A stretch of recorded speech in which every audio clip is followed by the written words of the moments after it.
It is 6:30, and that's the announced time for our meeting, and we do have a quorum.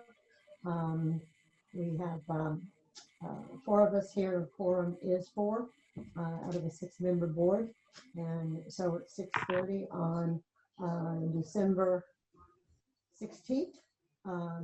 We can continue the regular meeting of the Air Shirley School Committee, and I only can get through this by reading it. So we're allowed to have a Zoom meeting because of COVID-19 has suspended provisions of the open meeting law. And then, so we can do the meeting by this and not in person. I need to announce that those attending tonight's meeting should be aware the meeting is being audio and video recorded by Air Shirley Regional School District. Any audience members who wish to record any part of the meeting must inform the chair, who will announce the recording. This is to comply with the Massachusetts wiretap statute. The listings of matters are those reasonably anticipated by the chair, which may be discussed at the meeting. Not all items listed may in fact be discussed, and other items not listed may also be brought up for discussion as to the extent permitted by law. So I would call to order the regular session, and I would match Mr. Rick Manley, who is attendance tonight as an advisor, if he would lead us in the Pledge of Allegiance. How's that for a surprise? I was on school committee for 9 years. I can do it. I thought you could. I pledge allegiance to the flag of the United States of America and to the republic for which it stands, one nation, under God, indivisible, with liberty and justice for all. I think we do at least as good as first graders. Thank you, Mr. Manley. Roll call, please, Michelle. Mr. DeForge. Present. Mrs. Granger. Mr. Leone. Here. Mr. Quinty. Here. Mrs. Reshoots. Here. Mrs. Simmons. Here. Welcome, everybody, and we'll get out of here so you can get home before the snow starts. Public participation, please. The public participation will be limited to a total of half an hour, and we have a 3-minute limit for any one person speaking. If there's anyone who wishes to speak, Mr. Tebow will let you in. Madam Chair, if I could just remind the attendees that if you would like to speak, if you could go into the chat and just type your name. And then when we announce you, if you could just state your address, please.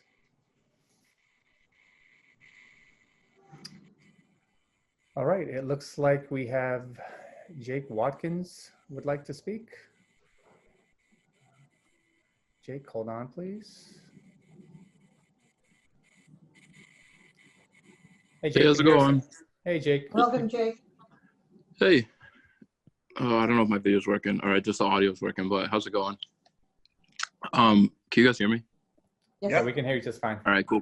So I just had a quick question. So I know at the end of one of the last meetings we had, we were talking about the new MASC policy, and I was curious if the new MASC, if that new policy that's surrounding Title IX is going to be sent over to the DEI Advisory Committee, because I mean it directly relates and involves the group's existence, and the policy committee is only one person right now. So I was curious how we're going to, work with that new policy. That's all I have. Are you speaking of the mask policy? Yes. We did not review those yet. We're going to do that tonight if time permits. Oh, cool. And that is a general statement of feeling, and certainly that should, Joe should take it to that meeting. But well, Madam Chair, our policy would be different. Yes, please, Mr. The MASC policy is the one that we did bring to the advisory committee, the subcommittee at that time, and it brought significant changes to that policy back to the school committee for approval. So the DI committee was very much involved in that policy.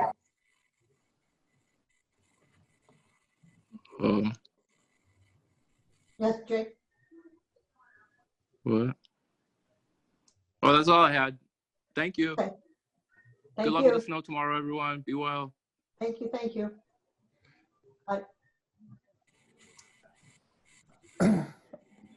Yes, Madam Chair, we have John Bresnahan would like to speak next. And hold on. Evening, Hey, John, can you hear us welcome. okay? Yes, I can hear you. Sorry, I forgot to Great. unmute myself, so that cuts into my communication skills. So I haven't been able to be on all the school committee meetings, but sort of connecting, I heard Mr. Watkins ask about the policy committee, and I heard him say that the makeup, and I was just, well, I guess I'm just curious, about the policy review in general, because I see it on the agenda sort of steadily. And my question is, who makes up the policy subcommittee and how are these policies reviewed? Thank you very much. Joyce, if I may I address that? Sure. I'm now the comptroller. We, about a month ago, initiated a policy, AAA, to our policy manual called Advice and Consent Policy that deals with all of it. And what we've done is a periodic review of every policy. We divided the policies that are in our manual into 3 different groups based on priority. All the priority ones are reviewed annually, the other ones biannually, and the tertiary ones reviewed at a minimum every 5 years. Okay. As people will be assigned a group of policies that they can review. If they find no changes are needed, we only record the fact that they're reviewed. If the committee member, which is basically everybody on the school committee except for the chair, if the committee member finds that there are things within the policy that they feel need to be addressed, then they either bring it to me or to the chair and request a review during one of our school committee meetings, and we will update the policy at that time. The Title IX one is a little bit different. That was that came from a different route. That is a new policy. I don't think it has any, doesn't have a designation now because it doesn't exist within our policy manual. A lot of the things that are in that policy are handled under our policy for sexual harassment and our policy for bullying. So this is a new one to us that we're reviewing, and I think that comes up later in tonight's meeting. So it's each of these sort of subcommittees or advisory committees is made up of school committee members. Is it like how many? I mean, how many? There's what, 7 school committee members? 6. So one of the things that I'm thinking about is like with all of the issues related to race and discrimination, and some of the challenges our district has faced recently with some of the concerning behavior going on. When we're reviewing these things, I mean, how many of you are sitting and reviewing a policy and deciding, gosh, this is something we need to now look at again in light of all these new circumstances that are going on, and also the Title IX as well with a newer. Right. Well, that would be a criteria that each individual viewer, the school committee members don't get together to review a bunch of policies. Each committee member is assigned a primary, 2 secondary, and I think it's 5 tertiary policies to review in a calendar year. Okay, so that may mean that one person is reviewing and deciding Yes. whether this policy needs to be, looked at Right. and updated. Right. Okay. So I'm a person who I work at Innovation Academy Charter School. I'm sorry to kind of dominate here, but and you know, when we do policy review, which we've been obviously doing a lot in these current circumstances with our, you know, country fraught with issues and you know, many other elements dealing with the pandemic, et cetera. We have a numerous stakeholders, both the advisory board, the board members, and then also, you know, parents, family, you know, stakeholders, as well as others get to contribute and voice, you know, whether these things meet the, you know, criteria to sort of be looked at again. And I'm just wondering if there's any thoughts towards moving towards a more inclusive practice where we're taking into consideration multiple stakeholders besides just, you know, the school committee members themselves in reviewing these very, very impactful, you know, policies. Mr. Bresnahan, yeah, this is kind of a new thing that we're trying. We get advisories all the time from the Massachusetts Association of School Committees on what policies needed to be updated and new laws that have come into effect that we need to incorporate. And so this is kind of a new experiment doing it this way. Another way that many school committees do is they have a standing subcommittee for policies, and they will, in a group, review those policies. And certainly it doesn't involve doing other advisory things, because there's quite a few items here that must be covered, not just one. Certainly. And so it's not like, you know, it's the policy book that Massachusetts Association of School Committee has, and they update it all the time, is quite thick. Sure. So, and you know, you don't want to let them sit and basically lay fallow. So it's good to keep bringing them up all the time. So there's a couple ways to do this. What Mr. Quinty has proposed here is kind of a different approach, and then it comes comes into a public meeting. The policy that you're talking about, we have not approved yet. It's up again for tonight. We put it off a little bit for the simple reason that it is so involved that it's kind of easier to do it in person than it is to do it at Zoom. It sounds like we're going to be doing Zoom for a while, so we're going to tackle it. Yeah, it doesn't seem like something, you know, if the house is on fire, whether we're, you know, calling the well, actually the house is not on fire, because not fully on fire. That's probably not an apt metaphor. But if there's, you know, I'm meaning sort of there's a very large issue going on, you know, countrywide as well as our district. And that's why we approached it with the advisory subcommittee. Okay. And certainly they could bring something in if they see a policy that they. And who's on that committee, may I ask? Mr. Leone is the chair of that committee. Is there anyone else on that committee? Joe, would you speak to Well, that, please? there's the Diversity and Equity Committee.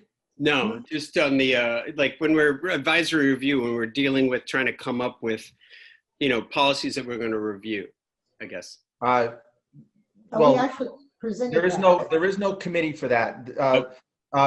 Each, as Mr. Quinty said, each individual, each policy is assigned to one member, and they review it, and then bring it up. So there, you know, there's no standing committee for reviewing policies.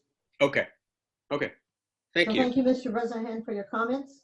And you know, it's an ongoing process, and I think it's progressing as well as we can in the middle of COVID. Well, yeah, and I absolutely call and request that you know, consider drawing in more stakeholders. This is, you know, a school is the primary, the heartbeat of the school district is the heartbeat of a community. And it's how everybody gets connected and involved, and people who've been here for, you know, long periods of time. I've only been here 12 years, but you know, people have been here their whole lives. But I have children coming up through the district, and, you know, really, you know, having some input in what sort of policies get reviewed would be really meaningful to the community. Thank you. Thank you. Thank you very much. Do we have anybody else in the chat? And the clock needs to run. Yes, Madam Chair. We have Dan Gleason would like to speak. Hold on. Hey, Dan, can you hear us okay? I can, Mike, you hear me? I can hear you just fine. Thank you.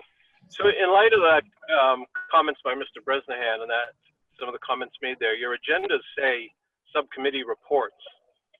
And then you just said there is no subcommittee that's reviewing policy. And we used to have one, or you used to have one. It used to be Mr. Kelly, Mr. Quinty, and I.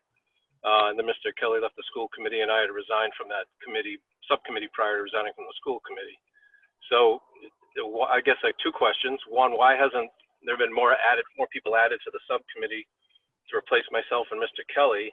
And then if you aren't going to have a subcommittee, then you probably shouldn't say so on your agendas that you're having subcommittee reports on policies.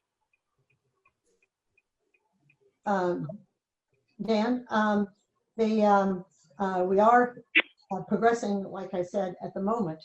And I think your comments are very well received.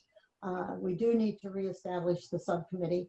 And that is really the way to do it, a subcommittee of 3 school committee persons. And then if they wish to draw any information from someone from those areas or from the community, they certainly can do that.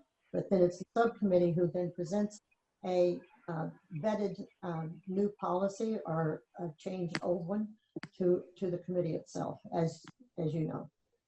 So I've been wanting to progress in that, and you just jumped the clock on me tonight because that's what I was going to suggest. Thank you. Yeah, no problem. It's just that having a agenda item that talks about a subcommittee report, and then it was just stated that there is no subcommittee. It's just kind of a. Well, it's really been Jim who's been captaining that and has been moving along on it. So. But is there subcommittees of one? Is that the right terminology to use? Yes, a subcommittee of 1 right now. All right, I'll have to look at the subcommittee. Was never unestablished, so it would be real easy to regenerate it. Right, I'm not questioning whether you can have one or not. I'm questioning whether a member of one is actually a subcommittee. So I'll just check the policy manual for what it says about subcommittees, but I didn't realize one person could be a subcommittee. Thank you. That's it. I'm good. Is there anyone else? We are reaching the limit of, well, we have another 5 minutes or so. No, Madam Chair, there's no one else in the chat. Okay, thank you, Mr. Tebow. Appreciate You are your welcome. help. Moving on to the consent agenda. We have the regular session meetings from December 1st, 2020 for release. We have, I just moved everything. Excuse me, I'm sorry.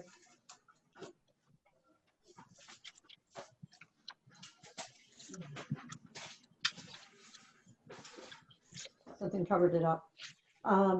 We have a warrant memo, and we have a donation from Mark Goodrich. So are there any corrections or additions anyone would like for the minutes? On December 1st, hearing none, I will read the warrant memo, AP warrant number 1082 dated 11/27/2020 for $317,621.52, which is the biweekly AP warrant. Payroll warrant number 12 dated 12/04/2020 for $711,288.10, which is the FY21 biweekly payroll. And payroll 12.1 dated 12/04/2020 for $27,423, and it was for custodians and food service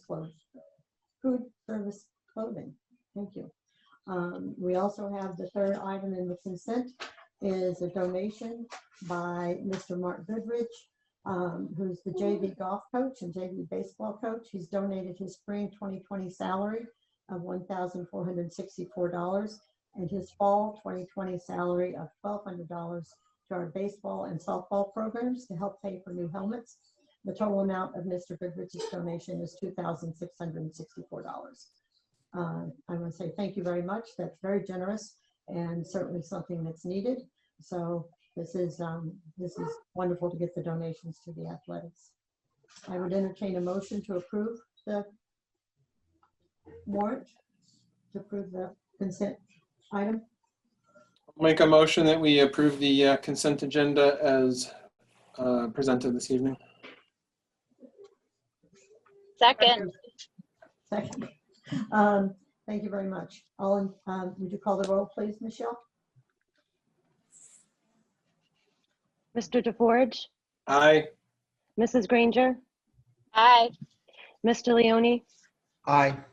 Mr. Quinty, I just have one comment with their contribution. I just want to find out if, as long as this doesn't lock in price for new helmets, because I coach softball and baseball, and in today's world, pretty much the players have their own specialty helmets. It's kind of like the way it used to be. You had like 6 helmets in a bag, and you sort of jostled around as you had runners on base trying to find a way to make it work. But in today's world, pretty much almost all the players have their own helmets. So I really appreciate, and it's a great thing that Mr. Goodrich is doing to donate the money. I just don't want anyone to feel that it's restricted to helmets. Anything that he feels is appropriate for the baseball and softball program is fine for me. And I just want to make sure that everybody has that same read that I have on that. But I vote aye. Mrs. Reshoots, I would just refer to Mr. Kendall for a moment, because he just sent something in the chat which just clicked off. And I think he might want to make a comment on that, Mr. Quinty. Sorry? Steve Kendall, you want to make that comment about responding to Mr. Quinty? Steve Kendall is our athletic director. Yeah, please hold on, Madam Chair. I'm making Steve a panelist. Thank you.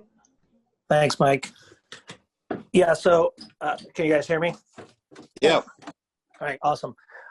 Yeah, so part of the donation is just going to go to buy these new Boomba face guards for the baseball and softball helmet.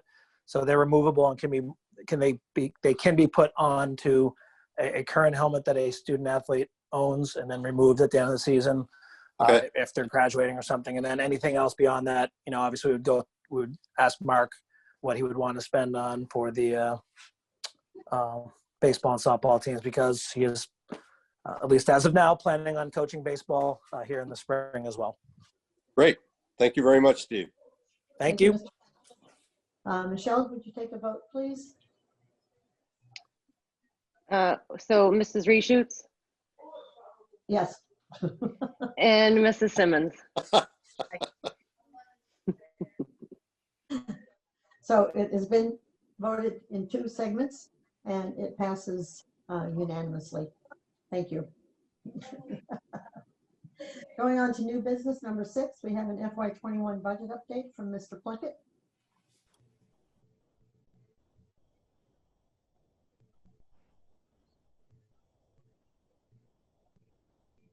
Sorry, I had on mute. Yes, we have a brief budget update for FY21. The governor signed the FY21 budget into law on Friday, December 11th. As you know, normally this process is finalized in July, starts in January and normally finished in July. The governor had a revised budget in October. And at that point, we had about $177,000 less in revenues and more in charges. So we were in a conservative position compared to the governor's budget of about $177,000. The House budget came out shortly thereafter, and that chopped about $50,000 off of the governor's budget. So we were about $125,000 to the good as far as position versus the state revenue projections.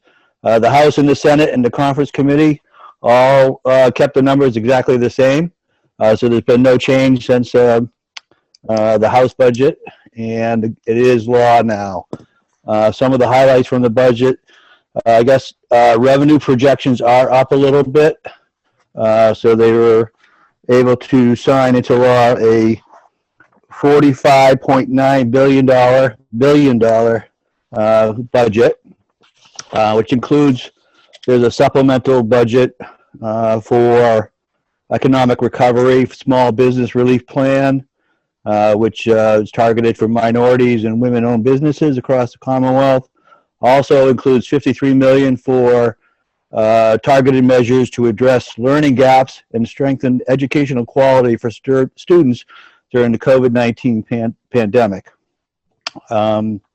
There's several other items that are covered in this budget, but the Chapter 70, there's a $108 million increase in Chapter 70 investment, along with $442 million in federal support that's available to schools. That is one-time money that is addressing the COVID-19 pandemic. There is some money in the budget for early education. I believe it's $43 million for, just trying to find that page now, sorry. I'm sorry, $836 million for early education and care. A lot of that is targeted for COVID relief and gaps in early education. There's also $1 billion for Department of Children and Families, DCF, for continued progress toward lowering caseload for caseworkers, and expansion of support and stabilization for foster parents and transition age youth. So we finally have our FY21 budget, and we'll be starting, we have started the FY22 process. At the end of January, we should be getting the governor's budget, which would be the first estimate during the whole budget process. And that concludes the FY21 update. Thank you. Does anybody have any questions on that? I just had a quick question. I'm sorry, you may have said this, but my daughter walked in and had a question going behind me. So I missed part of it. The increase in funding for COVID-related education, is that for compensatory services, or is that for PPE? Like what is that increase covering? That the wording says targeted measures to address learning gaps and strengthen educational equality for students during the COVID-19 pandemic. So I don't know exactly what that means. It's $53 million. That's not a lot of money if we're talking about special ed. So I'm not really sure, Cheryl, what that means. I can try to find out. I know I've been trying to find out, and it doesn't. It's not really clear, you know. It's sort of like that whole MCAS thing, you know. Let's have MCAS in January, but with no real direction. Right. Of course, that's been pushed off to May. So, but I'm just wondering. It sounds like a huge chunk of money, and then when you split it into all the districts in the state, and what exactly that covers and what kind of documentation you need. I'm just curious. I'll have to research that. Everybody is, I guess. I'll research that a little bit more too, see if I can find out some more information on that. Thank you. You're welcome. Thank you, Bill. Any other questions or comments, Mr. Plunkett, tonight? Bill, do you have any idea, not that you would know this, but maybe in your notes on the FY21 budget, how much of the rainy day fund they used and what is left in that? Oh yeah, good point. They have a 1.35 billion withdrawal from the stabilization. Right. That was what the governor's revised budget is still in there. They said it will be reduced if the revenue projections come in higher, as if they receive more funding from tax revenues, then they'll reduce that transfer or put money back. There's a balance still in that stabilization of 2.2 billion after that withdrawal. So they had a $3.5 billion buffer in there before that transfer. So it's this sizable stabilization account that the administration is taking due credit for. That's it. It's a Republican governor. Yep. That's good. Yeah, it's in his, yeah, he put that in his narrative, or they put that in their narrative that from their fiscal restraint that they were able to do that. That's like, who wouldn't, right? Right. Little plug. Yeah.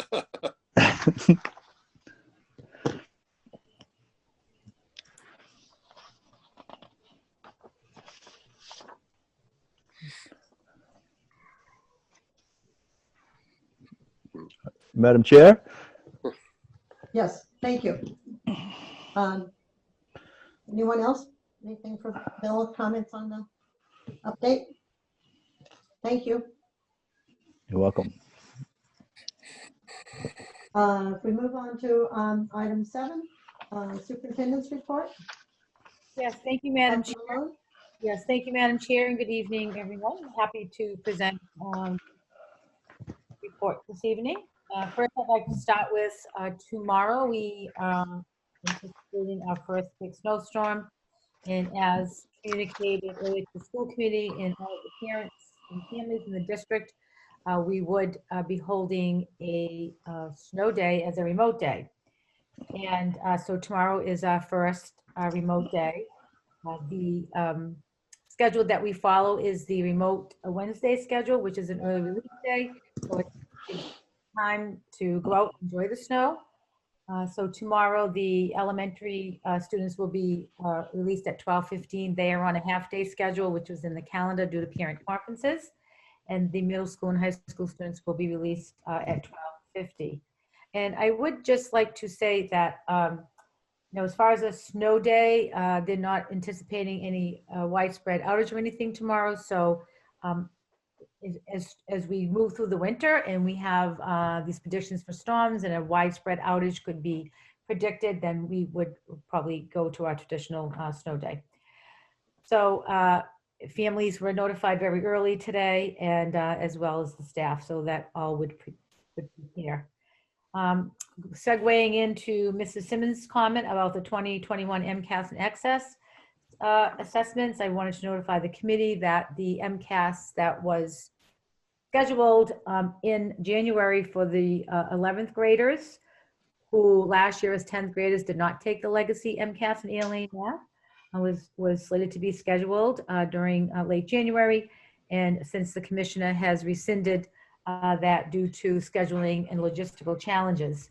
So just the 12th graders in the Commonwealth who need to retake the MCAS. As we know, it is part of the graduation requirement as well as local requirements. Those would be the only students who would be taking the legacy math and ELA MCAS in late January. The Access, which is an assessment we administer to our English learners to ascertain their progress. That window of administration has been extended from January 7th through February 25th. Now starts January 7th through May 20th. The next item I would like to discuss is what we call student learning time. In early November, all districts were asked to submit to a survey on student learning time within the hybrid and the remote models. So Mr. Cleary and I completed that survey and submitted it to the Department of Education. And I think I had reported earlier that the department was looking at asynchronous and synchronous time, direct teacher-student time. And so we received notification from the Department of Education. So they looked at all of the districts, and we received notification that the Air Shirley School District is preliminary cleared to meet the new LST standards set by DESE. And these standards are: remote districts must provide an average of at least 40 hours of synchronous instruction over 2 academic weeks or 10 days and have no fully asynchronous days in their schedule. Hybrid districts must provide an average of at least 35 hours of live instruction over 2 academic weeks or 10 days. In blended districts, some combination of in-person, hybrid, and remote at various grade levels must meet the regulation that corresponds with each grade level's instructional model. So we were very pleased to receive that we have met that standard, and there was a meeting, the Board of Education. This was one of the agenda items to adopt these regulations as promulgated by the Department of Education, and the Board of Education did approve these student learning time regulations. I think it was a 7-4 vote. So we're happy that we have met the regulation at this time.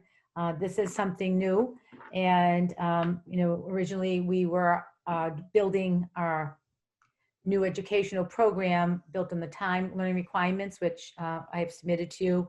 We had asked for a waiver and we were approved for that waiver. So the other thing is the Department of Education notified all districts that they were providing free masks for all districts that wanted to take advantage. So we did, and we will be receiving about 1,500 children's masks and 500 adult masks. They will be picked up, I think, on Friday. Early this week, in the December newsletter, we sent out a parent survey, once again asking parents. We've been in our hybrid in-person model since phase 2 since November 5th. So we wanted to get feedback from our families, how it's going. We have several questions in that survey. And we also intend to send a survey out to students as well, probably beginning with grade 4 through grade 12. Did somebody want to say something? Okay, I'm sorry. It also in the December newsletter, some of you are parents, but reported that as of Monday, December 14th, the COVID cases in the district, and as of Monday, we had 14 total cases. Of those 14 total cases, we identified 20 close contacts, and 16 of those close contacts had tested negative, and we're awaiting the results of four cases, 4 close contacts, I'm sorry, and we will be sending an update out on Friday on COVID cases. The flu vaccine, another reminder to our families that the governor has required that all students receive the flu vaccine by December 31st. And as of December 14th, we have about 69% of our student population who has been vaccinated. Of course, I work closely with nurse leader Renee Payne and the school nurses, and many of the families have physicals scheduled for over the vacation. And at one point when students were receiving the flu vaccine, they weren't getting the certificate. So they're since going to get those certificates to submit to the school. So we hope that we'll be closer to that number by the time December 31st comes along. Thank you to the school committee. We communicated our original school calendar had the last day of school for the holiday break as Wednesday, December 23rd, which was a half day, but we have since eradicated that day, and the last day of school is now Tuesday, December 22nd, which will be a full day of school. We wanted to give our staff and families a little bit extra rest and time to rejuvenate and recalibrate. As we all know, this has been extremely, extremely difficult. School year beginning March 16th in 2020, so we're about 9 months into this, 9-10 months. This week we had some special events. We treated all of our faculty to an ice cream sundae. We called it Sweeten Your Tuesday. And we had service. We maintained all the health protocols in the building, and it was well received. And then today we showed a movie, district-wide movie called Jingle Jangle, A Christmas Journey to all of the students. And we provided each student with a bag of Smart Food popcorn, and that was well received as well. It was a great, if you haven't seen it, it's a new movie in 2020. It's on Netflix. We got permission from Netflix to show the movie. And I would say that this is our second district presentation A few weeks ago, we had Dr. Adolph Brown do a presentation on diversity, equity, and inclusion to our students. And it works really well to be able to show something district-wide. I'll read to you the college acceptances as of December 15th, 2020.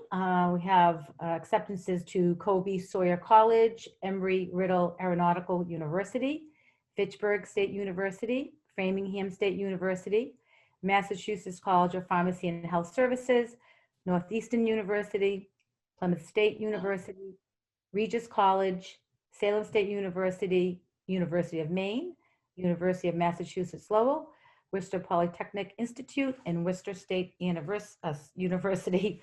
And congratulations to those early acceptances and to those students. Sports update submitted by Mr. Kendall. The winter sports began on December 14th, which was Monday. The first 2 days of winter sports have gone well. Air Shirley has 22 high school girls and 17 high school boys trying out for basketball.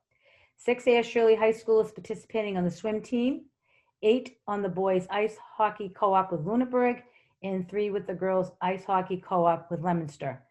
In addition, we have already filled the boys middle school basketball clinic at 18, while 11 have registered for the girls middle school clinic. Unified bocce is at 4 students. There are 51 students registered for the ski club, which starts on January 7. Registrations for the girls clinic and bocce continue through December 28th. Games for the high school teams are scheduled to begin January 11th.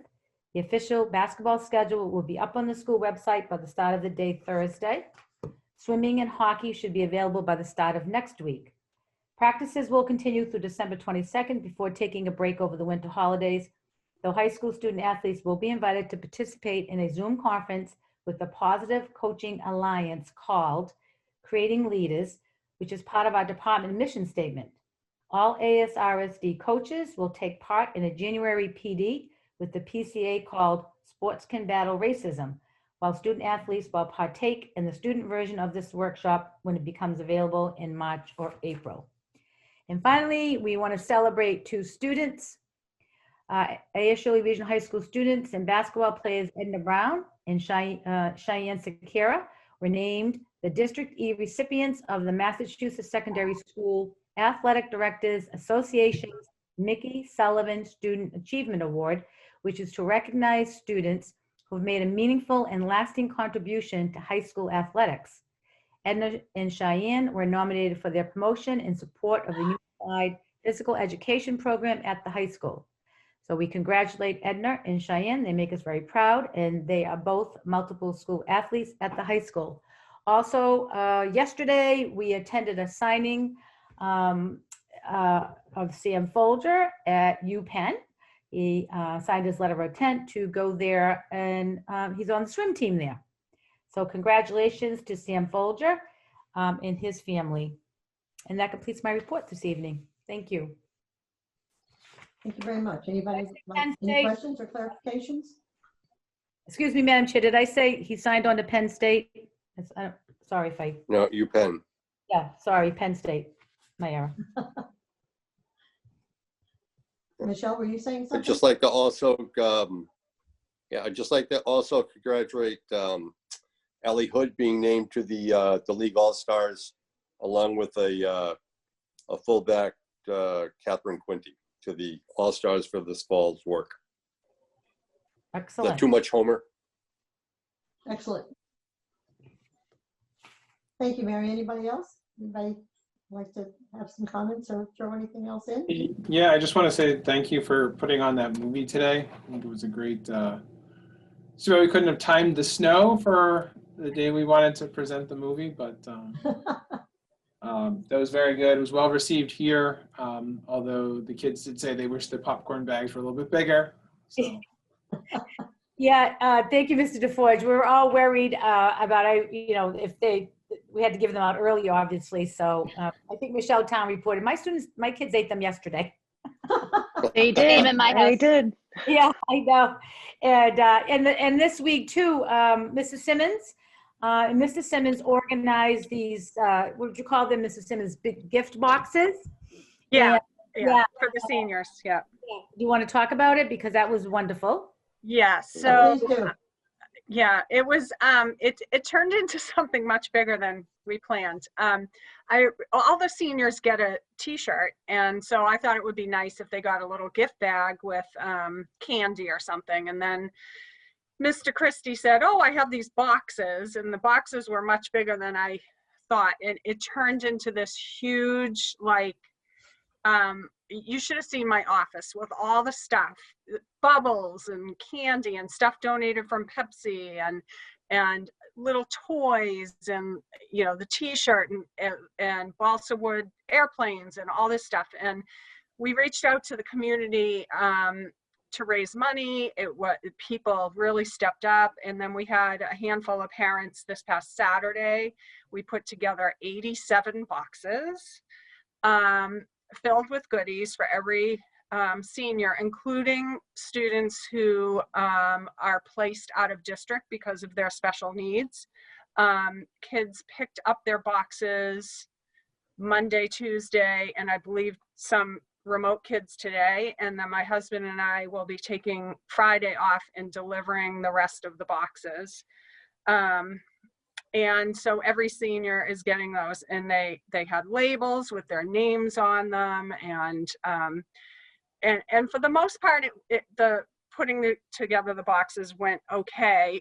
We first started off by putting boxes together and putting the tags on the inside, and then we had to rip the box. And, you know, there were a few glitches along the assembly line, but even Mr.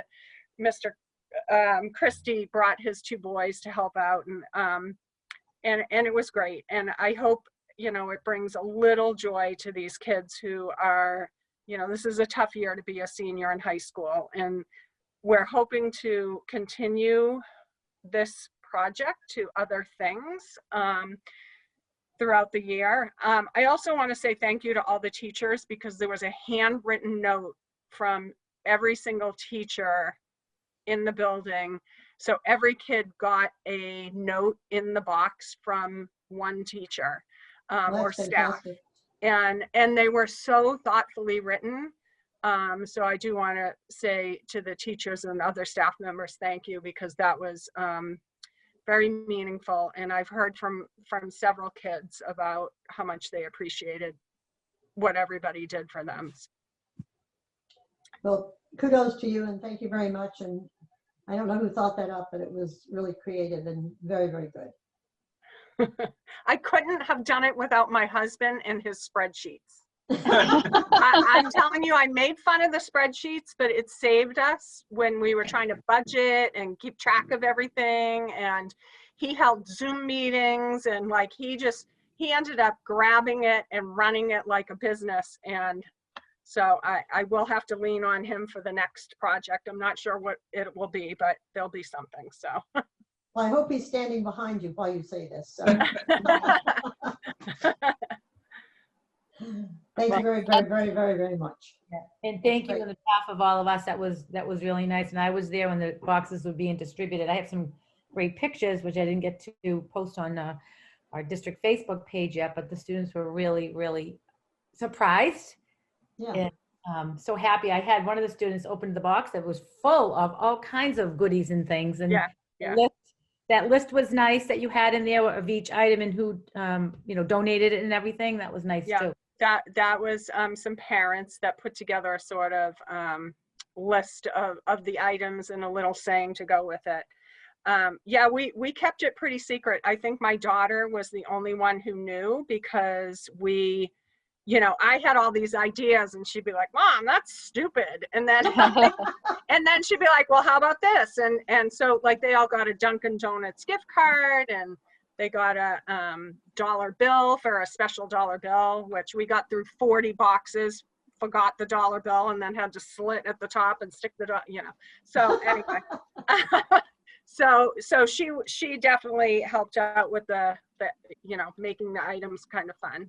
So. But otherwise, it was a surprise, so I was glad.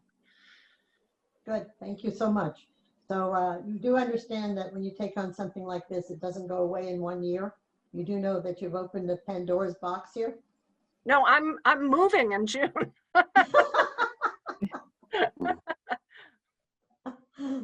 That's the only way I know to get out of something.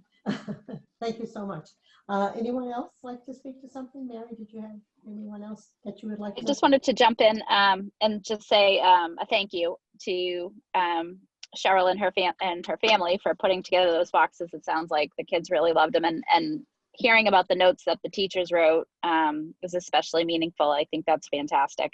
I know when we did the senior yard signs, teachers had put notes on the signs, and that really meant a lot to last year's seniors. So I'm sure this year's seniors felt the same. I just also wanted to jump in with the one activity that's planned for tomorrow that Mr. Kendall had posted about with the snowmen and encouraging kids and staff to get outside and play in the snow. I don't know if you mentioned that, but I just wanted to bring that up because I thought that was really great as well. Mr. Kendall, would you like to re-announce that? Sure. And I don't want to take any credit for it. It was all Mark Justo and Lindsay Rocco who came up with the idea and they ran the whole thing. I'm just the messenger. So all the credit to Mark and Lindsay on this. So we're encouraging all students in the district and staff and parents and everybody to get out tomorrow once the snow stops and create a snowman of some type. And I'm going to get the exact rules for this for you guys in a second, or what the contests are. So largest snow person or character, most detailed snow person or character, best resemblance of a high school staff member, that could get scary, most creative, ASRSD, Snow Panther. And then we're just encouraging people to use Twitter, Instagram, Facebook, whatever, with the ASRSD hashtag. There's other ones too, but that's the main one. If we use that one, we'll all be able to see it. And just a fun activity that our wellness department came up with at the high school that we're encouraging everybody to get involved with. It was originally going to be a high school thing, and then we decided to open it to everybody. And we'll probably repeat it the next snowstorm, because it's December and we're already having one, so I'm sure we'll have another one soon. Are you going to have a separate category for staff? I'll talk to Mark about that. I think so. I think there's going to be a separate category for staff. So students will have one, and then the staff will have one, a staff competition. Because I'm sure the students are going to be very creative. So, you know. Yes, I'm sure some of our art teachers will do some amazing creations as well. Fantastic idea. Keep kids involved and get them outside. Nothing's better. Anyone else? Last chance. I've had some roundtable discussions with Kat and some of her friends, and you know, from the boxes and this snowman competition, those sort of things mean a lot. Darren just got home from Auburn, and you know, outside of the initial embrace, we went right back to, you know, roommate and sibling fights. But it came down to you know, Catherine talking and her friends about how hard this year is. You know, when you're a senior in school, it's a big deal. You got everything going on. And, you know, Darren, at least last year's senior class, had everything up till March before it got shut down. And it's a real strain. I know that Kat is just so actually giddy to go to school in person 2 days a week.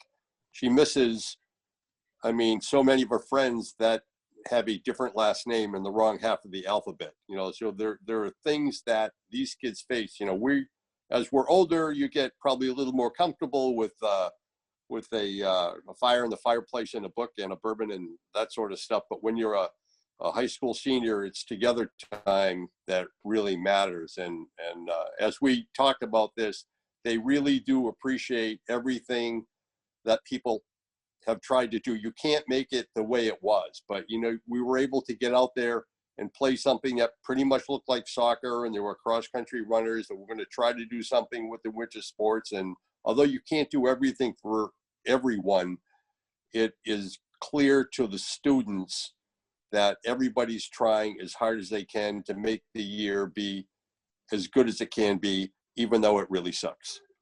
So they understand and they appreciate all the hard work. They just don't like it. It is. We'll all get through it. We'll all get through it. Anyone else? Any other comments, Mary? No, Madam Chair, that completes my report. Thank you. Thank you so much. Moving on to item 8, ongoing business. Item A, we have Mr. Rick Manley here tonight from Lock and Lord. who worked with underwriters for us. And he can certainly help us answer any questions on this item and give us any advice. Just to give a little bit of a recap on this, we had a motion for the amount to be borrowed that was dated June 4th, 2019. And when we did our last motion to accept the new project, or the reworked project, I guess, we need to change it in its entirety. And I will read a motion, and then if someone wants to approve it, just because I have it here in front of me. The total amount to be borrowed to pay the cost of the district athletic facility project as approved at the district-wide election on October 6, 2018 shall not exceed $5.2 million, and further no amount shall be borrowed to pay the cost of the district's athletic facility project unless the town of Shirley shall have voted on or before June 30th, 2021 to exclude the amounts required to pay its allocation share of debt service on the amounts borrowed to pay the cost of the athletic facility from the property tax levy limitations of Proposition 2.5. So that is the proper motion that we need to put in for the project, for the Fields project. And if someone wishes to move that and it's seconded, then we can open it for discussion. No discussion until it's been motioned and seconded? That's really the proper way. We never do it, right, Joe? So, but, you know, if motion is seconded before we vote on it, there can be advising. And if you have any questions for Mr. Manley, I'm sure he can answer them. Well, I do have a major question about that. Okay. Is this the proper time to ask it? Yes, I mean, go ahead, I guess. Right now, it looks like we're bypassing steps 1 and 2 of the original plan, so that I'm confused as to whether the original plan was voted down, and therefore we need to start all over again. And if this is a new proposal, then it seems to me that it goes back to a vote of the district, and the district needs to approve it. And according to the law that I read with respect to regional school districts, that is the only vote that is needed.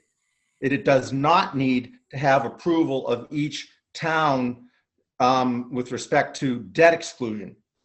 That the capital project can go forward with the vote of just the district. The vote goes forward, and Mr. Manley, maybe you can say it more clearly than I would. But the vote, we voted to have this project, and the town need to vote a tax levy so that it can be paid for, because we're asking the towns to pay for it. Mr. Manley, am I saying that right? Yes, the thing is, when the vote was originally taken in 2018, the district-wide election under Chapter 71, Section 16N, the total amount of the borrowing is about $7 million or $7.1 million, and that was and is approved, but through various discussions, between then and now, different views had been expressed regarding, how much of a project would be, comfortable for each of the member towns.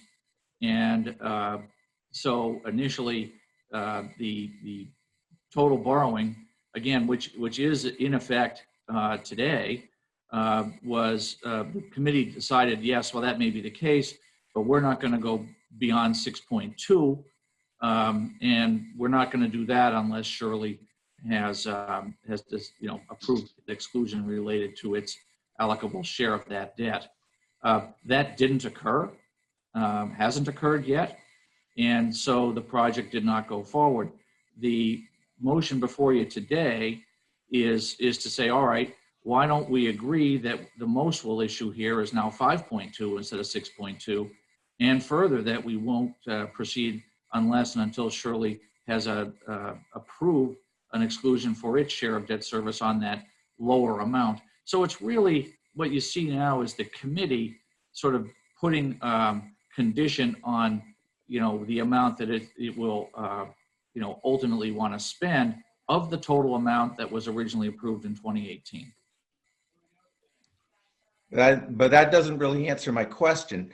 Can this be considered a new project, and therefore we don't need to put the stipulation that towns approve the debt exclusion, we can go forward with the capital project as long as the district approves it? Well, that's correct. I believe that the thinking of this committee had been, we really would like to be doubly sure that folks are comfortable in their ability to pay back, and so had determined for really business reasons, not legal reasons, to kind of hold back until such time as Shirley had approved a debt exclusion related to their share. But no, you're quite right. The original amount that was approved in 2018 is still there and can be issued. The question that I think is part of what you're asking anyway is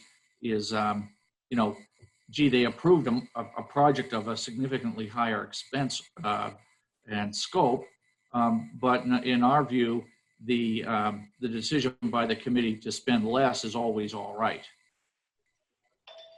So if the committee has decided, I'm just looking at the fact that right now, again, whether it's 5.2, 6.2, or 7.2 million dollars, the fate of this project lies with a small number of the Shirley residents who have disapproved of this project.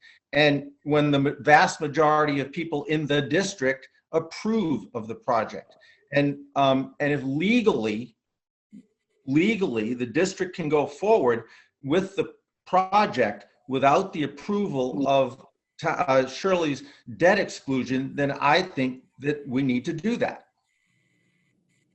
at the present time, the committee has put a condition on the issuance of the debt that it is free to change if it wishes. So the condition that you see that was approved in June regarding the 6.2 expenditure and waiting for a Shirley debt exclusion, that was put on the as a condition to the issuance of the debt by the committee. Committee certainly is free to decide they don't want to have that restriction and to proceed. And I think again that was more of a practical or business consideration than a legal consideration, because you're quite right. It was all approved in the first place at the district-wide election, and that was not contingent on obtaining debt exclusion votes. Okay, because if the vote, this first project was denied, it was ended. So as far as I can see, that whole thing is done, and this is a whole new proposal that should go back to step one, and there is no agreement that the towns have to have debt exclusion vote that makes it contingent upon going forward. So that's the way I'm looking at this. Well, the appropriation has been approved at the district-wide election. The question then, I believe, was more one of practicalities as between the committee and the individual member towns. So that the district certainly can proceed, but in any event would need to take away the contingency that was approved in June 2019, or amend it as suggested here, or to pursue something else. But I think that's really all up to you. Okay, thank you. So we can, maybe Mr. Plunkett would explain this better than I will, or maybe Dr. Malone will explain it better than I will. But we can approve any project that we wish, but then to secure the money, the only step we have to do is ask the town basically before for the money for this. And each town in our district, because we are a 2-town district, have to approve it, or else we really don't have a way to go forward unless someone wishes to hand us $5.2 million. Well, hold on, Joyce, if I can just chime. Both towns chose a debt exclusion as a means to fund this. If they had free cash or other money, they could have chosen such a funding mechanism. That was what was given to them. So we're still working under this original plan. We have not taken a vote to dissolve that plan. We are still using the district-wide approval to work under. We are just now working for the debt exclusion in Shirley. It's the same thing that where we were a year ago when we tried this before. The second time around, we lowered the number for borrowing, et cetera, and went back for a second debt exclusion. So it would, to Mr. Leone's point, I don't disagree that there was part of me that would say that, you know, I would like to start all over again and try again. However, that has some political implications that if you start looking at other capital projects down the road, may have some projects, right? I mean, we selected this sort of, hey, we will not incur any debt until you guys have it passed, was the same thing that was done with the high school, right? You know, we're not talking about small amounts of money here, and I don't disagree that I get frustrated and would like to just have a vote and take my chances starting all over again. However, like I said, there's some political implications there that you could hurt, you know, you're robbing Peter to pay Paul, so to speak. And I've sort of rambled on here. You know, I think what we've, at least in my opinion, the idea here was that as we lowered these amounts of borrowing, we were showing a good faith effort to the communities, especially Shirley, who we're waiting on, that, you know, hey, we're trying to control costs. We're trying to give you a good faith nod that, you know, we're working to control these costs, right? Shirley's not on the hook for 5.2 million. Shirley's on the hook for approximately 42%, 40%, whatever the number is in a given year, right? And so that's sort of where we're at. You know, I guess that's all I got. Sorry. I don't know if I answered any questions or made more questions, but that's just sort of, at least from my perspective, how we got to what we're looking at tonight. So are we to the point where we can have a motion to this effect in a second? Does that help you, Mr. Leone? You have something else? No, I'm just deciding on my vote on this particular thing. I think I need to vote no on this because I don't believe that we need to have Shirley approve their debt exclusion in order to go forward. I think the school district, the regional district voted to approve it, and I think that's according to the law that I read, 71N. I did read that. That's my understanding. So here's the thing, Joe, and again, I don't necessarily disagree with you, but when the motion was made and it was passed, we put specific language, as Mr. Manley has alluded to, you know, that we would, and I think it was called a local restriction at the time, right? The local restriction was, we won't go forward until we have this debt. So, and again, vote how you want, but it would take a vote of undoing that local restriction that would to then go forward with the project. And that can, I don't know the consequences of that action. That's just my 2 cents. Yeah, I don't know the consequences of any actions. I tend not to be very political. My point is simply that that if this is all null and void because the project was voted down, and that we are now looking to start a new project, and therefore I believe that it just needs to go to the whole district for approval. And according to the law, that's all that it needs, and the debt exclusion is then up to each community. I wouldn't even say that it's the debt exclusion, it's the funding mechanism, right? How we get the cash from, how we get the money every year from each town is really up to them, right? Yes, I would agree with that. But again, it's so yes, the project was approved, but again, with the local restriction and the debt exclusion in each town was a separate vote that, right? There was three chunks we needed. We've got 2/3 of it. We're down to 1/3.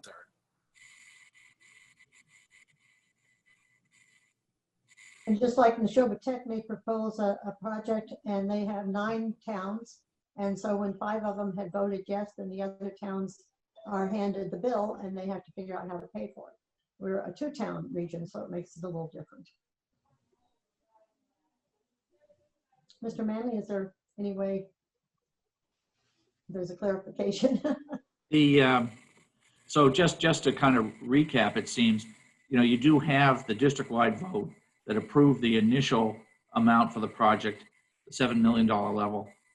The local restrictions were put on as I think part of an effort to be collaborative with member towns as to, how the funds would actually be raised, right? Because you can borrow the money, yes, and then, assessing it in each year would still require the communities to find their allocable piece of that. And I think, going back to 2018 or thereabouts, committee members at the time were wanting to be sure that the communities could find, a way to pick up their allocable portion in each year to retire the debt. So I think that's why it was considered this way, as I remember.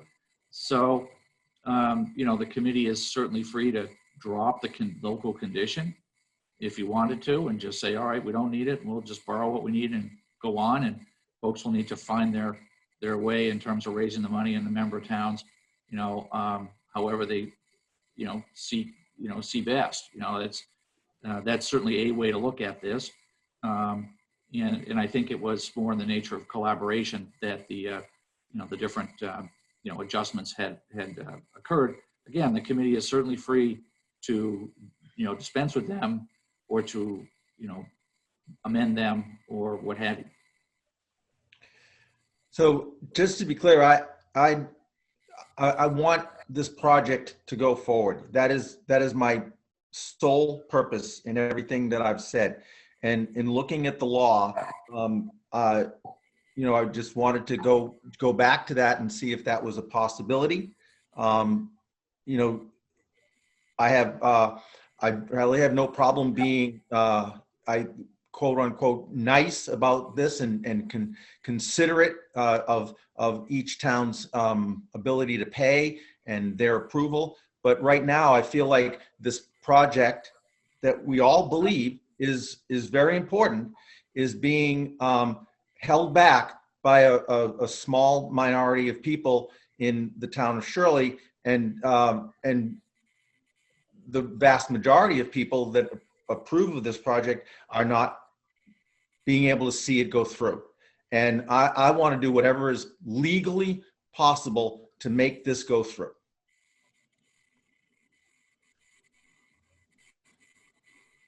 Any comments for anyone else? And does anybody wish to make the motion? So I guess if I can, I would like to hear from the Shirley representatives on the committee, but my feeling is this isn't the only thing we ask the towns for. We do have to go before the towns on a yearly basis to get our budget approved. And I wouldn't want to see there be negative repercussions to the district for us, quote unquote, trying to push this through to the town of Shirley. So that's a political consideration, I think, that we need to think about. And Joe, I do not disagree with you one bit. We all want to see, we have to see something change at this field because we have no bleachers. We have no track. Something has to be done. So you're absolutely right when you say something, we we want to see this happen. We need to see this happen.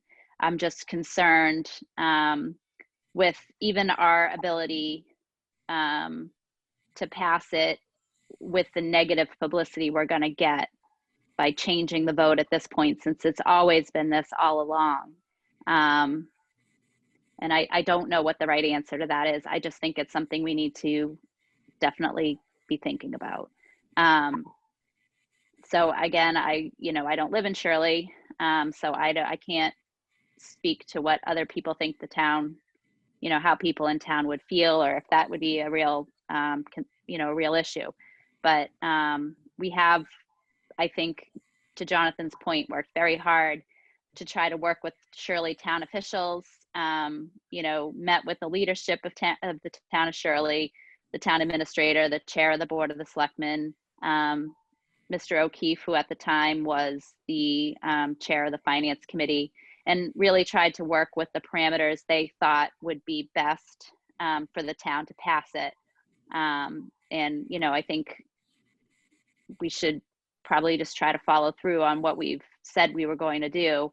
And then if that doesn't work, then, we're going to have to, I don't know what, but I'm just a little nervous because, again, our funding every year comes from the town of Shirley, a lot of our funding, and I wouldn't want to see the whole school district suffer and have some sort of retaliatory attitude towards the school district from the town of Shirley if we were to, drop this contingency. That makes a lot of sense, Michelle. And I think that where I'm looking at right now is that I will speak for myself, give this an opportunity to play through. But my feeling is that if this debt exclusion is not approved, then it's back to square one, and all bets are off. I wouldn't disagree with that. Mr. Quinty, looks like you wanted to say something? No. Okay, thank you. Ms. Redger signals. Okay, I think that we've been people have been working with the leadership in Shirley, and it seems like it's very positive. So we could take this motion tonight and proceed and make some presentations to the Finance Committee, which is proper, and to the Board of Selectmen, which is proper, and proceed that way. I have been doing some of my own questioning of some people I know and receiving very positive responses. So and it was very close the last time, and I think with the reduction in the amount, I think we have a chance of having it passed. All right, I guess then I will, Mr. Manley, if I can just ask you, so I would like to make this motion. Do I need to read the whole thing? Do I just say it's amended? What would be your advice here, please? I would, typically maybe recommend that you just move the, the amendment as printed and displayed on the screen.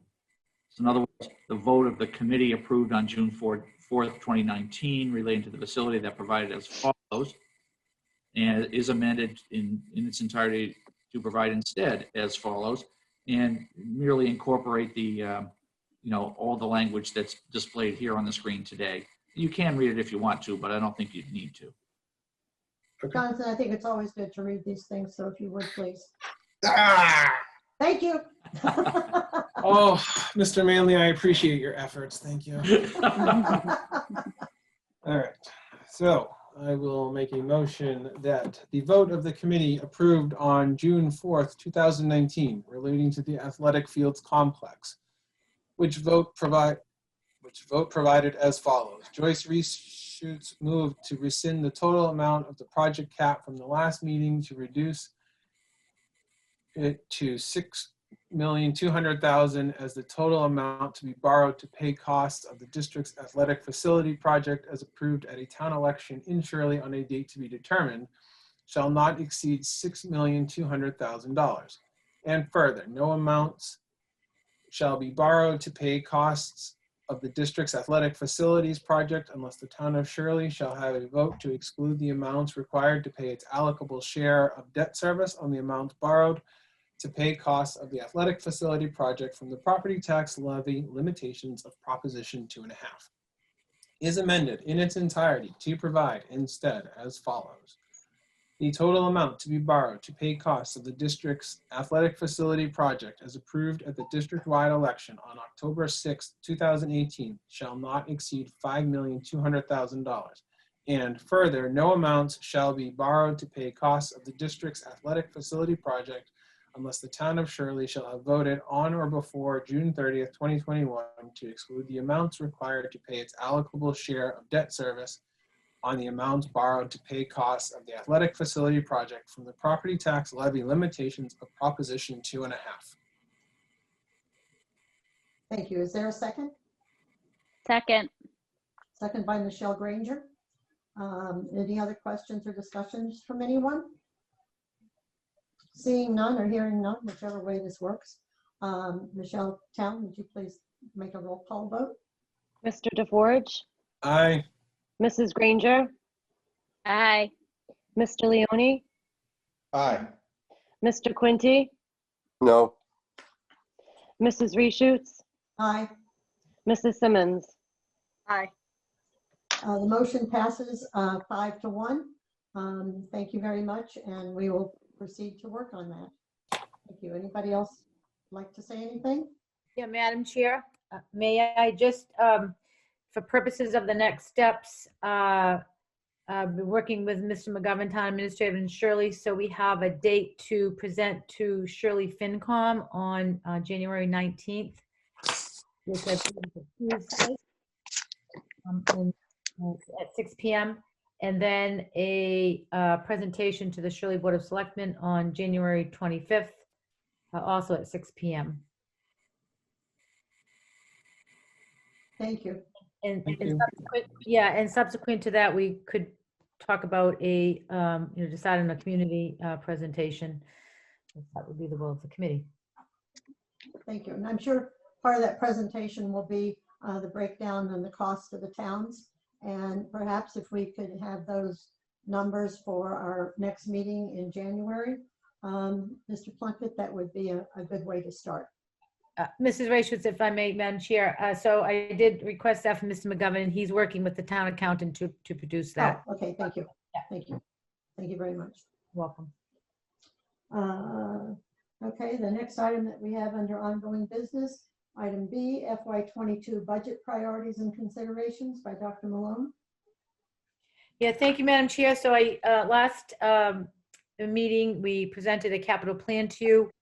We did add 2 additional items, new exterior signs from Page Hilltop, Laura White in the middle school. I know that the committee, when you did regionalize, I think this was something that the committee sought to do. And so I've been here 7 years, so I wanted to put that. I haven't recommended, I just put to be determined. And then one of the other pieces was paving the playground area at the paved hilltop. It's full of cracks and it's uneven, but again, it's not a recommendation at this time. I just wanted to add it to the capital plan. Board of Selectmen has asked us to develop a capital plan, and so when we go to do the budget presentation to them in February, you have that date. Certainly would bring this capital plan. So so my, I don't know if the committee has any feedback on any of the, if you could scroll back up, Mr. Tebow, please, on the priorities and recommendations. If you could scroll up, Mr. Tebow, to the top of this document. If you have any feedback on that at this time, or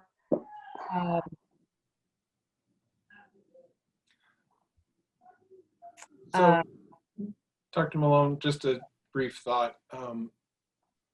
since we're working with the town of Air anyways, you know, we had talked to them about community preservation funds for the field project, and that was sort of a thing. But I'm wondering perhaps if we could speak to them about if there's any funding available for playground improvements. I know we have some big costs there. I don't know if that falls under community preservation or not, but if at least the question could be asked. And you know, usually I didn't attend that meeting, and Dan flew solo on that one, but with them. But you know, certainly if we can even talk to them and see if any of these costs would be eligible or anything else that they might be interested in doing at the school complex that we can sort of roll together and maybe use some CPC funds, that would be pretty neat to do. Nice little partnership with our communities.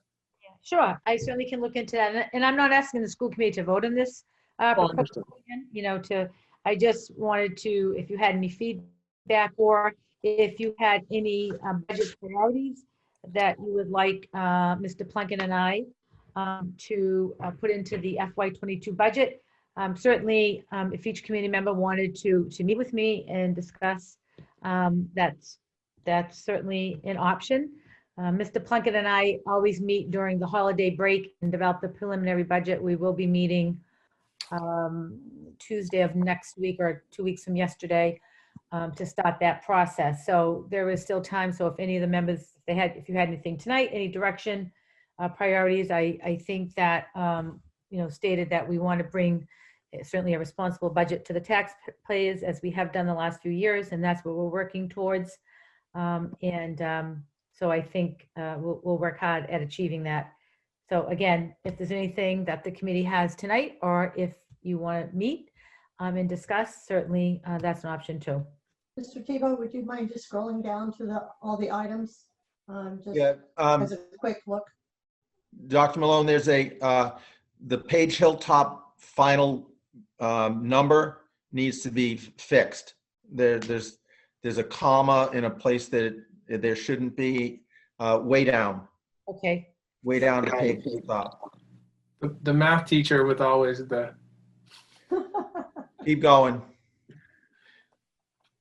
Keep going all the way down to Page Hilltop. There it is. All right, stop. Nope, one, I guess a little more. Right there, that number. What is that number? Oh, okay. We can, that's easy, Mr. Leone. No, I know. It wasn't correct. So thank you. Yep. No problem. We'll make that on the document. Dr. Malone, I know that Mr. Plunkett is still researching a enhancement of the basketball scoreboard where they were going to add an element where it would show the numbers of the player of the court and the active fouls on each player. You and I and he talked with that, and we left that right on Bill's plate. I'm sure he's working hard at it, right, Bill? Yeah, and we can add this, and I'm going to apologize. The two things that we added, it shouldn't belong in the recommendation at the top. It should have been under the school, so I have to move that as well. It was been a little busy this week, so I just added those today. So it was in haste. And I will move those down off the recommendation list, but down just under the schools. And we'll look into that basketball item, Mr. Quinty, absolutely. Sure. You taking notes, Mr. Plunkett? I got it. That's good, Bill. Well, the playground surface, you know, is it recommended now to do paving, or is it recommended to have some of the different materials for playgrounds? Yeah, Madam Chair, my apologies. I shouldn't have listed under a recommendation. It's just listed under part of capital improvements. It's not something we're recommending at this time, but I asked the committee to develop a capital plan of things of work that we would want to do, whether it's this year, next year, and certainly and prioritize. So I'm going to move those two items, although the signs are a priority because the signs that we have now really were temporary wooden signs, I believe, that were installed once the district was regionalized, and they've held up well for sure. But the principals have asked about getting new signs outside the building as well. So, but I'll move those out of the recommendations, and I will fix the number for the total pH. And like I said, if there are things that you think of or you want us to prioritize, or you'd like to meet with me and Mr. Plunkett anytime, just let us know. We'd be happy to meet. Can I just ask a quick question? So moving forward, we would vote on whatever projects you're talking about, correct? Like, Yeah. there would. Okay. Yeah, I think, so I think we need to, first get the budget developed for FY22, get our E&D certified. Mr. Plunkett has already submitted those documents, so we expect that our E&D will be certified in a timely manner. We like to be able to bring that number to the towns when we do the budget presentations. So I think once, we have the budget approved, finalized, and E&D certified, and then we can bring this back to the committee and work out which of the recommendations we want to prioritize and move forward on, depending on the finances. Perfect. Thank you. Thank you. Yeah, if I may just add in, I think the signs are great. I think we talked about this last year too, and no fault of anyone. There was other things to be done. But the schools are, at least the middle school and Laura White, are sort of gateway areas to our town. Right. Those are, the signs would be, even if they're not fancy electronic ones, just nicer new signs of some sort would be excellent. And then the only thing, that was it I had. Oh, the the wheelchair lifts at Laura White. Where's the second one? There's one up in the old building, right? Where's the second one? Down by the gym. Yeah, it's going. Yeah. The cafeteria in the gym. Yeah. Oh. 3 steps, 2 steps, 3 steps. Got 3-step there. Interesting. Guess I never noticed it. Yeah, okay.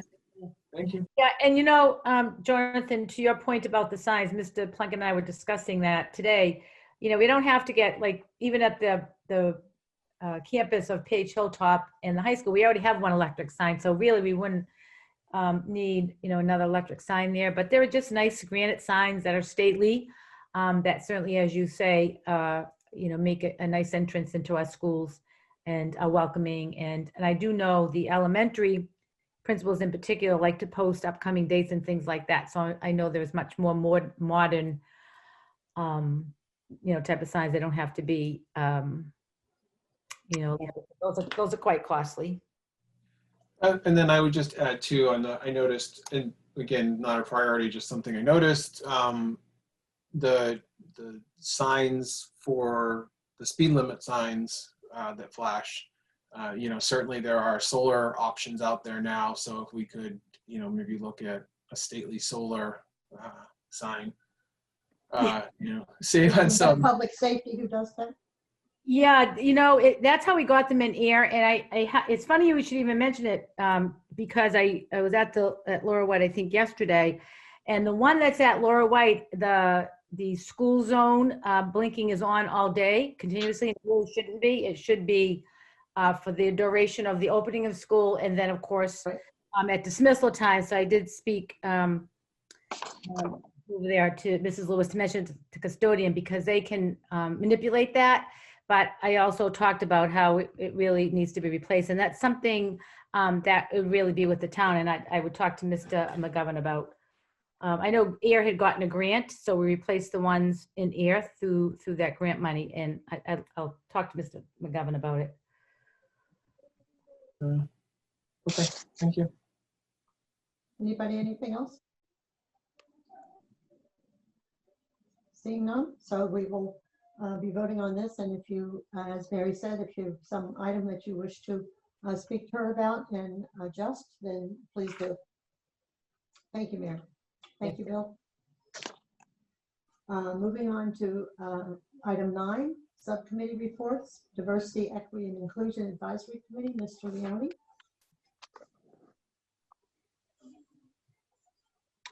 So we had an open meeting last Thursday with a presentation, and sort of PD, really. It was just a presentation and discussion continuation by Michelle Laflamme. It was very well done. There was a lot of good commentary back and forth. As you would expect, a lot of the discussion went around things that are happening at the schools, and Brian Ulrich and Mike Palizzi especially represented the school system extremely well with the things that they're doing, and answered a lot of questions. I think the meeting went very, very well, and I look forward to our next open meeting, which will be in January. Tomorrow night, we have an advisory committee meeting that obviously needs to be open as well, but its main purpose is the core 6 members of the advisory committee to meet and plan for our next open meeting.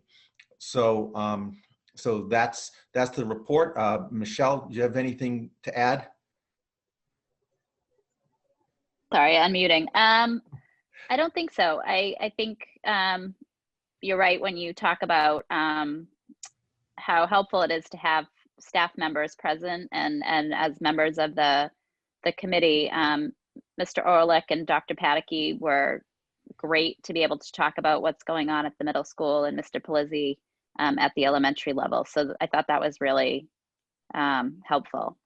Yeah, and Dr. Meyer, by the way, also contributed from what was going on at the high school, and it was very, very, very good, and I think well responded to by the community. Yeah, I think it's nice to have that perspective because, Joe and I aren't in the building, and there's no students on, that are attending the meeting. So to have some perspective to what's actually happening in the building is really good.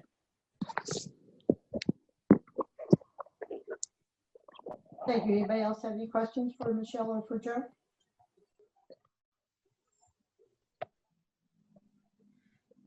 Seeing none? See no motion? Looks like it's all set. Thank you, Joe. Thank you very much. Glad to hear it, that it's going well. Moving on to item number B, policy review. Mr. Quinty, we have sexual harassment Title IX policy. Right. Dr. Malone, at the, not last meeting, but the meeting before, you mentioned that you had gone to some sort of seminar or something that was deal with federal changes in Title IX policy. Did I get that right?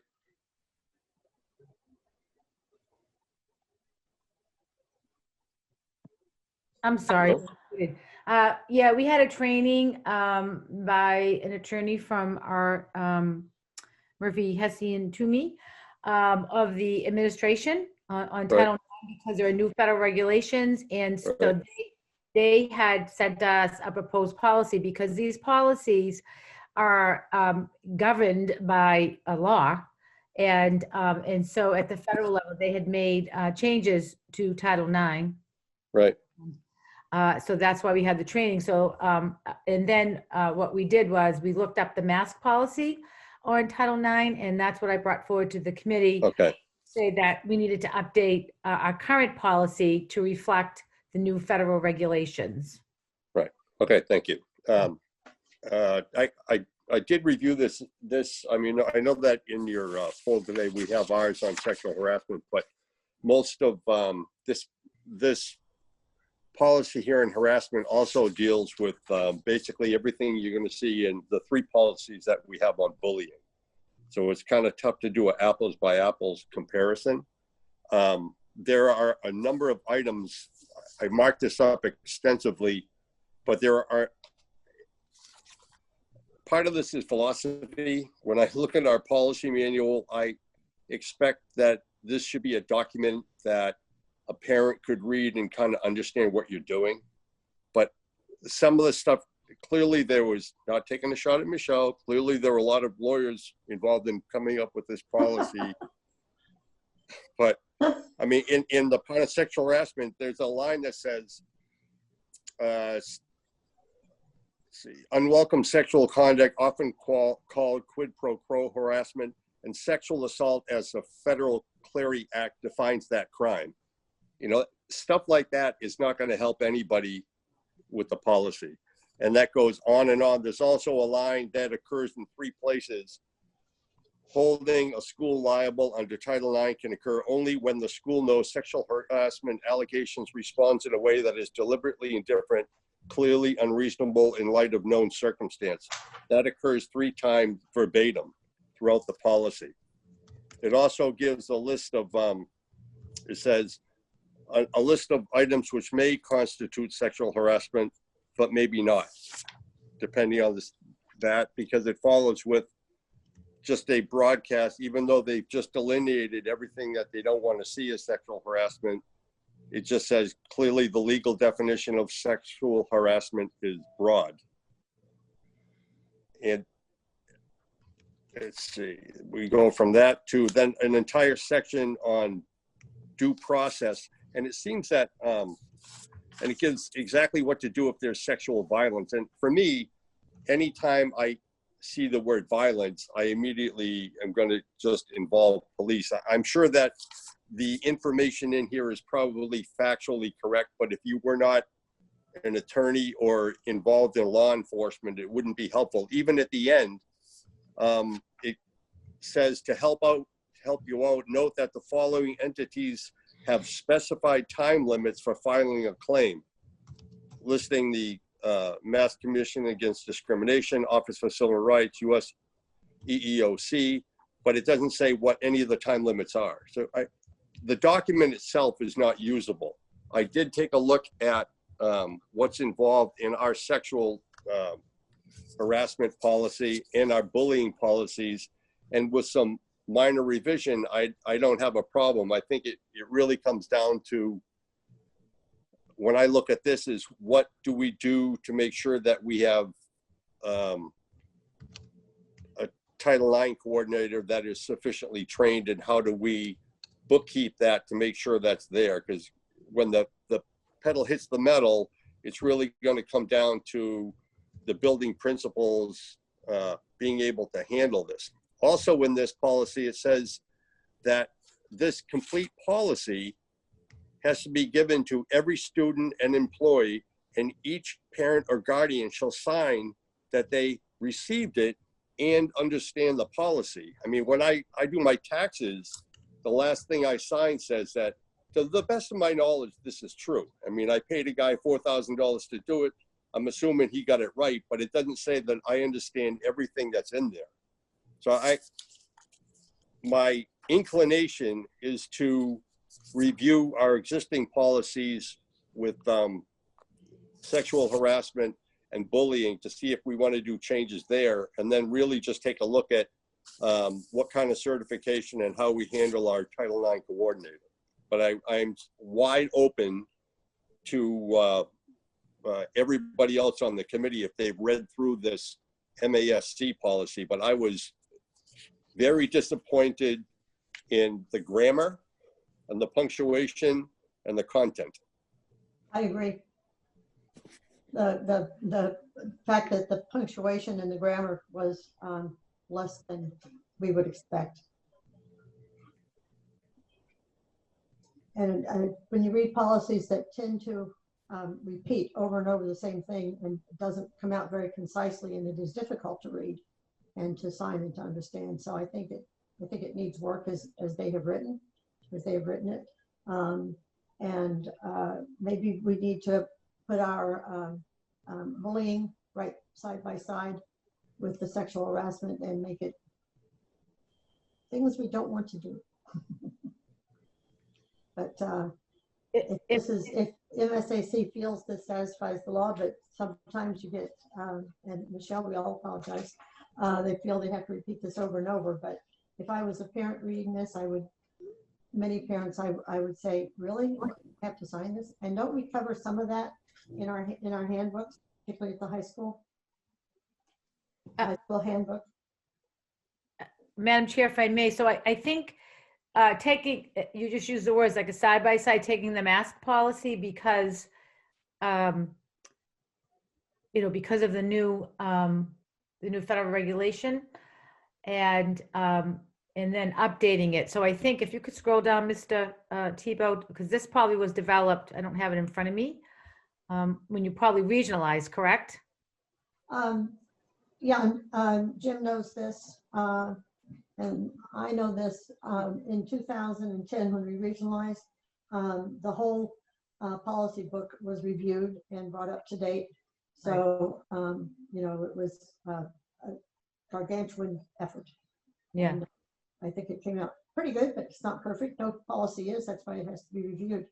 Right, right. And that's, you know, that's what, I mean, all districts have policy manuals, as does Shirley. And so that's the process to review the policies, particularly when new laws are enacted and regulations that districts are required to adhere to. And that's most important. But I was trying to, I don't know, I guess some of the policies did have dates, but maybe at the top of this, Mike, I don't know if this one did or not.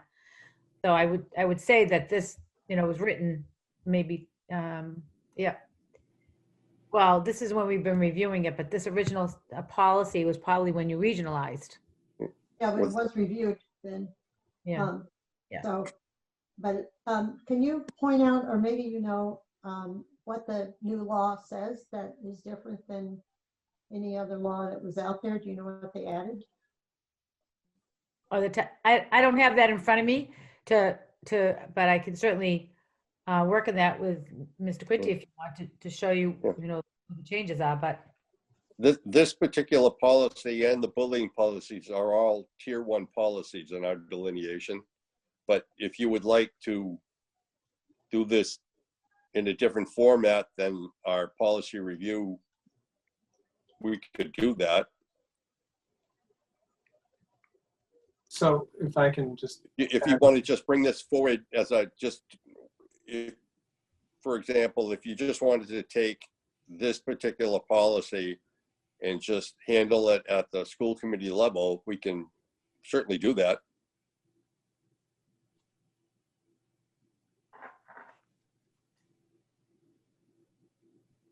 Anyone?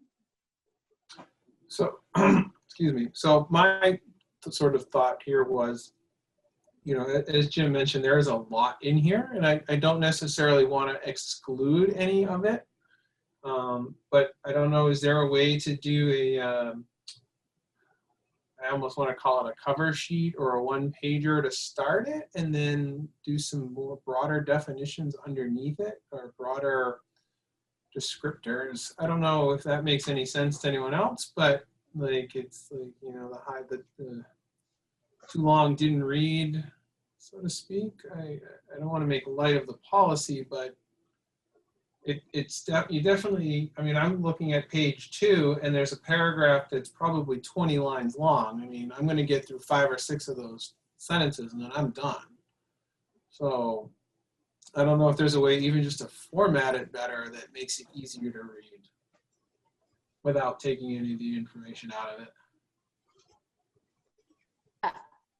Well, I think you're right, Jonathan, in that many times when people put the laws in the middle of the text, instead of just referring to them at the bottom for people who want to look at that, it gets a little difficult.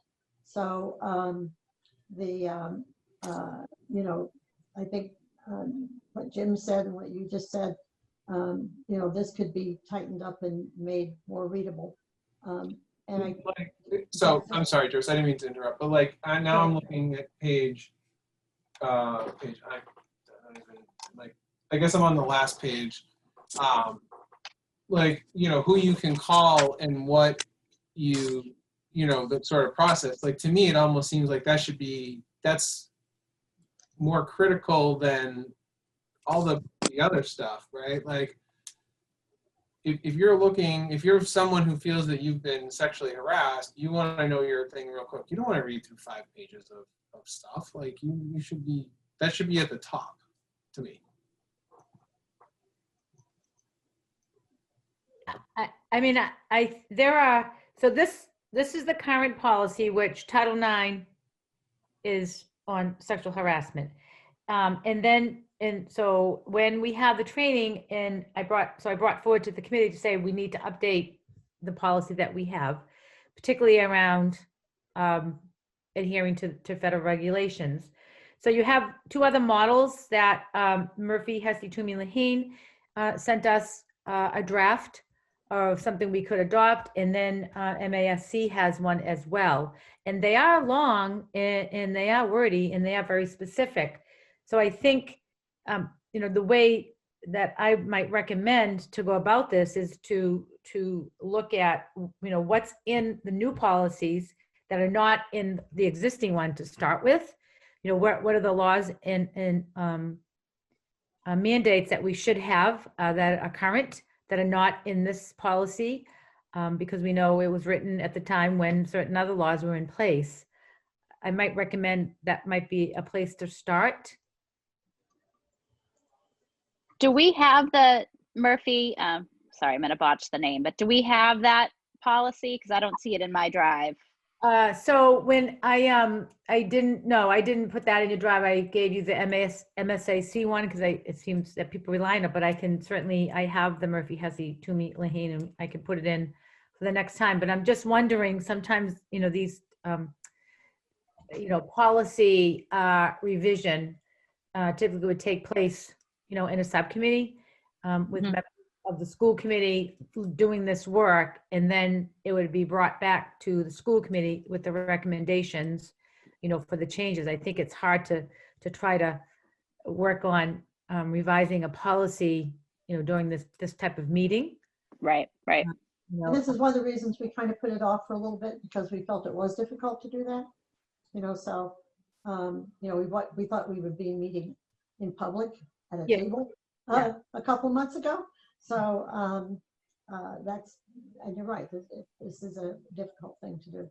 I think it should go to a subcommittee. I think we should form a subcommittee of 3 school committee members to review the sexual harassment policies and bring something back that they feel is worthy of our attention.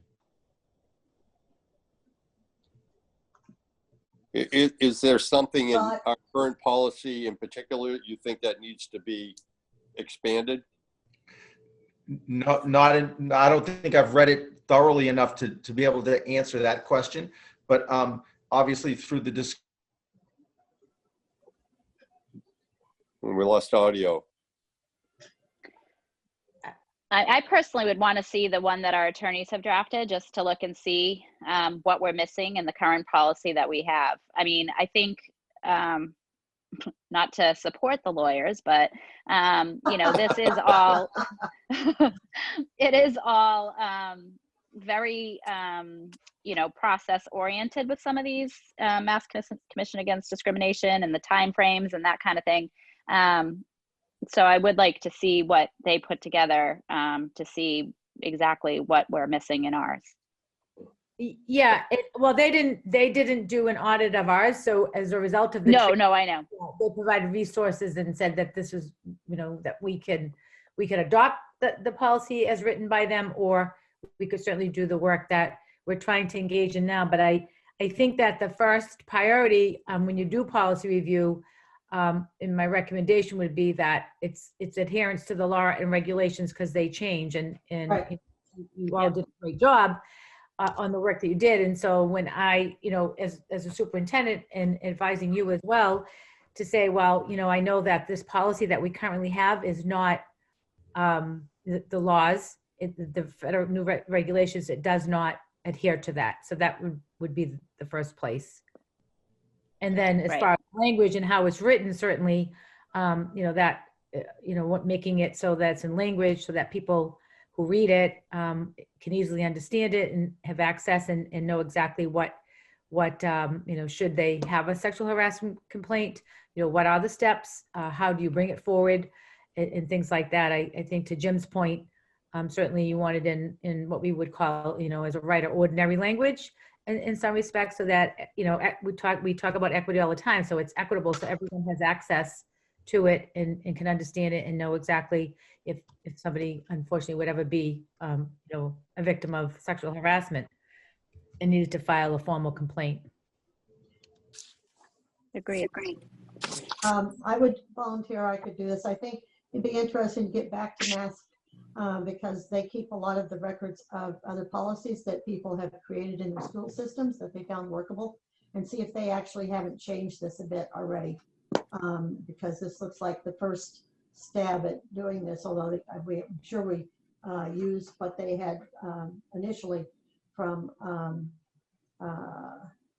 they had some input on it initially because it was a big policy already. Yeah, and I can say that I know, Michelle Town, we've looked into MASC can provide provides consultants to districts. They don't come in and take over and work, change your whole policy, make recommendations. They'll work with a subcommittee, certainly, even if it's initially to give you direction and guidance to how to do this work. That's up, of course they charge a fee for it, but that's up, that would be at the will of the committee. But certainly, because that's the work that MASC does, which is policy work, as you all know. And so I'm not sure how people feel about that. And they can always help you, and they can always just adjust yours too, if we wanted them to. Maybe at this point, we do need to have a subcommittee that's a policy subcommittee of 3 members of the committee. They are posted public meetings, but the only subject would be the policies and which ones to go for. Mr. Quinty?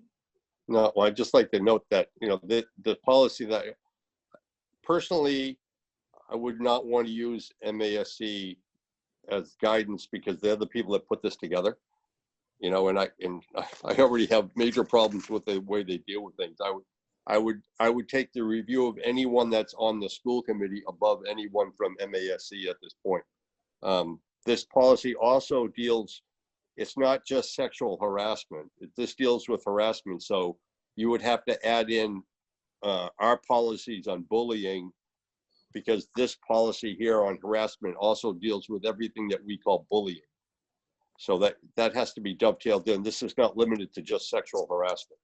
Right. Good point. And the bullying policy that we do have was approved by the Department of Education. When that became law, when the bullying law went into effect years ago. So all districts, the Department of Education put out model contracts, if you will, and most districts did adopt it. And the one that we have, which is on our website, is the one that, that the district adopted. And it's very specific in there as well. So to your point, how does that, become embedded in this policy? So maybe the name of this isn't just sexual harassment either, Jim. Right. Yeah. Right. Yeah. So I would really, proceed? no, I would recommend that if people get a chance to just read through, if Mary gets a chance to put in what the other lawyers have put together, and then also read our policy on sexual harassment to see if they think we're covering the bases. Because and when the pedal hits the metal, it's going to be something that happened in one of the schools, and a parent and a principal and a counselor and trying to work their way through it. Hopefully you're not at a level where you're getting the police involved, but that can happen at some point. But at a certain point, you're going to be relying on professionals who are trained in these areas. And you want to make sure that your policy lays out the procedures, but it's not unnecessarily restrictive and allows them the latitude to take a look at what's going on with the situation and make their appropriate call. Because there's in this world of bullying and sexual harassment, there's a lot of gray areas, and sooner or later you're going to have to rely on the people who are in the building all the time to deal with the situation. But I think if we started with that if everybody gets a chance to review this policy and the one that Mary will make available to us, that will give us an idea of where we are. Okay. And then putting our bullying policy right next to this is important. Yes. Needs to be dovetailed together, whichever way. Okay. So, Can I just ask a quick favor of please. Mrs. Town? Could you please print these three policies and the bullying policy and just throw them in the by the warrants when next time you're in the office, please, because I'd like to be able to mark them up and read them. I don't know, for some reason reading long policies like this doesn't work for me on the computer. So sure. Do you want hard copies and electronic, or just hard copies? just hard copies is fine. Whenever, no rush. Okay.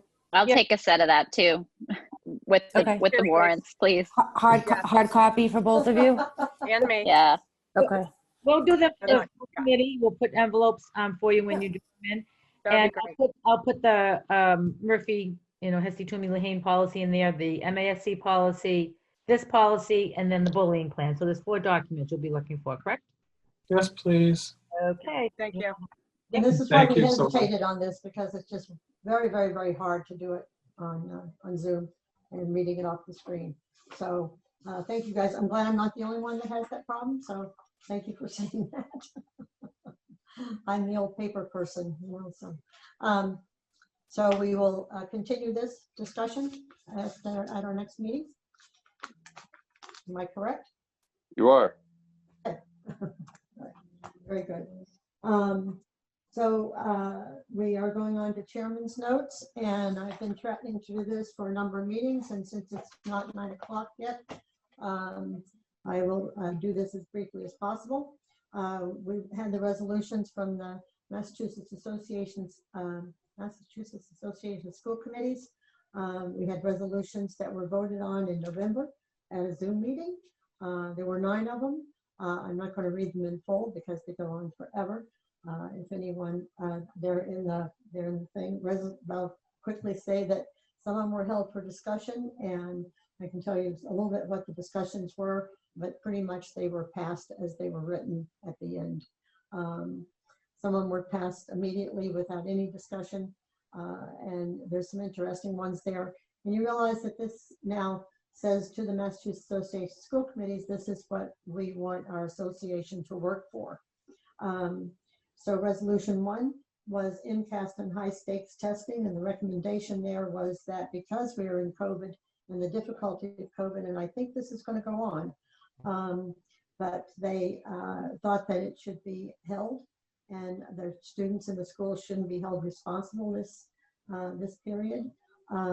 So it was listed as MCAS and high stakes testing, and the resolution was that therefore it be resolved that the MASC rejects the calls for the students of the 2022 who missed their 10th grade MCAS testing be required to make it up during 2021 school year or ever.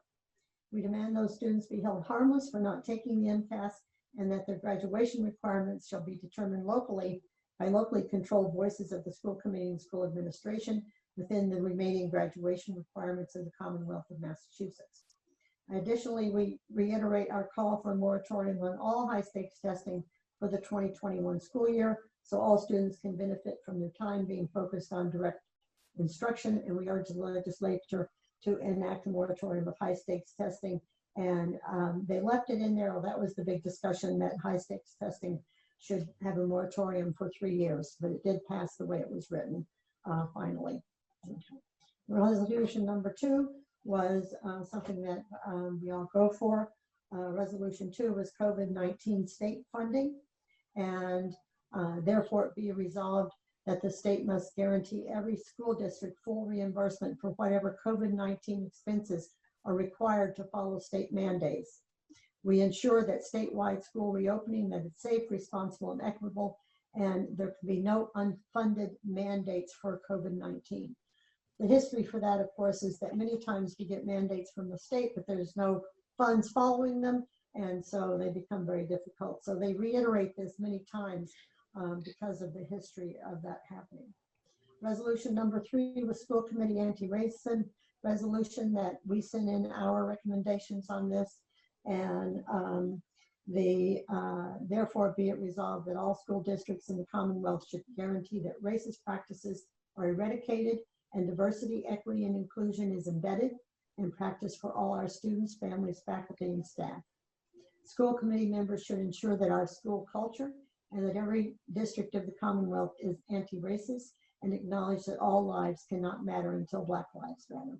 So this, of course, was made more concisely than it started out, and they pulled in, I think, over 50 districts had input on this. So it is a collaboration. Resolution 4, lowering the voting age for municipal elections.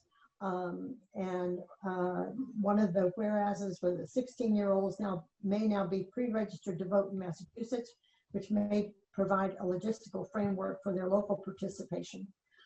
Therefore, it be resolved that the sponsors call upon the Massachusetts legislature to pass the Empower Act and take other means necessary to follow cities and towns to establish a minimum voting age of 16 years for all municipal elections.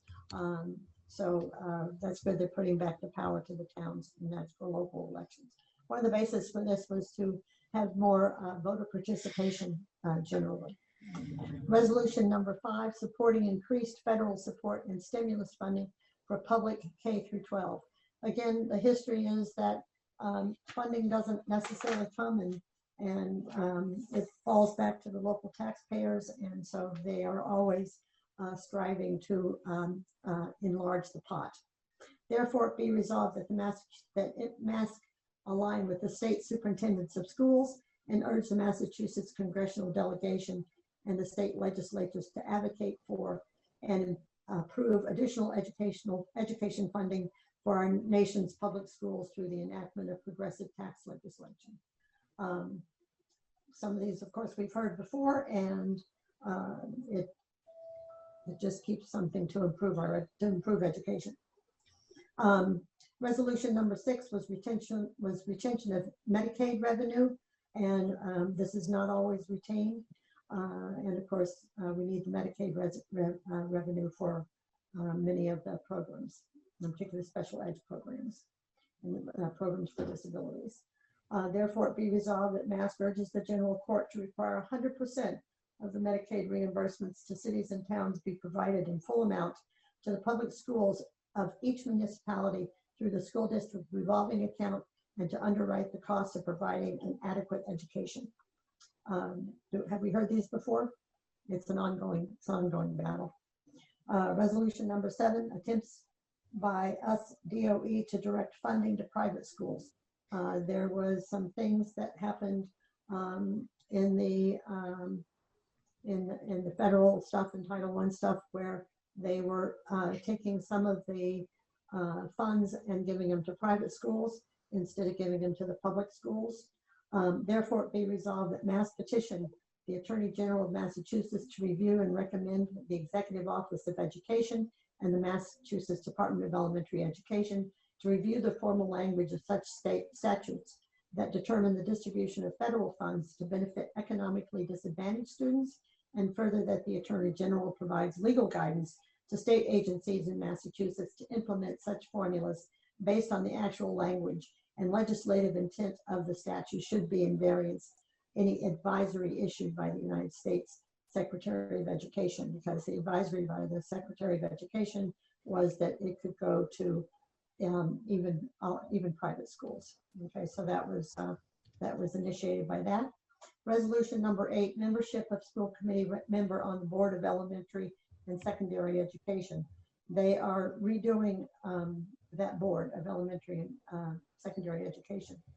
Therefore, be it resolved that MASC submit the general court proposed legislation that Mass General Law, Chapter 15, Section 1E be revised as follows.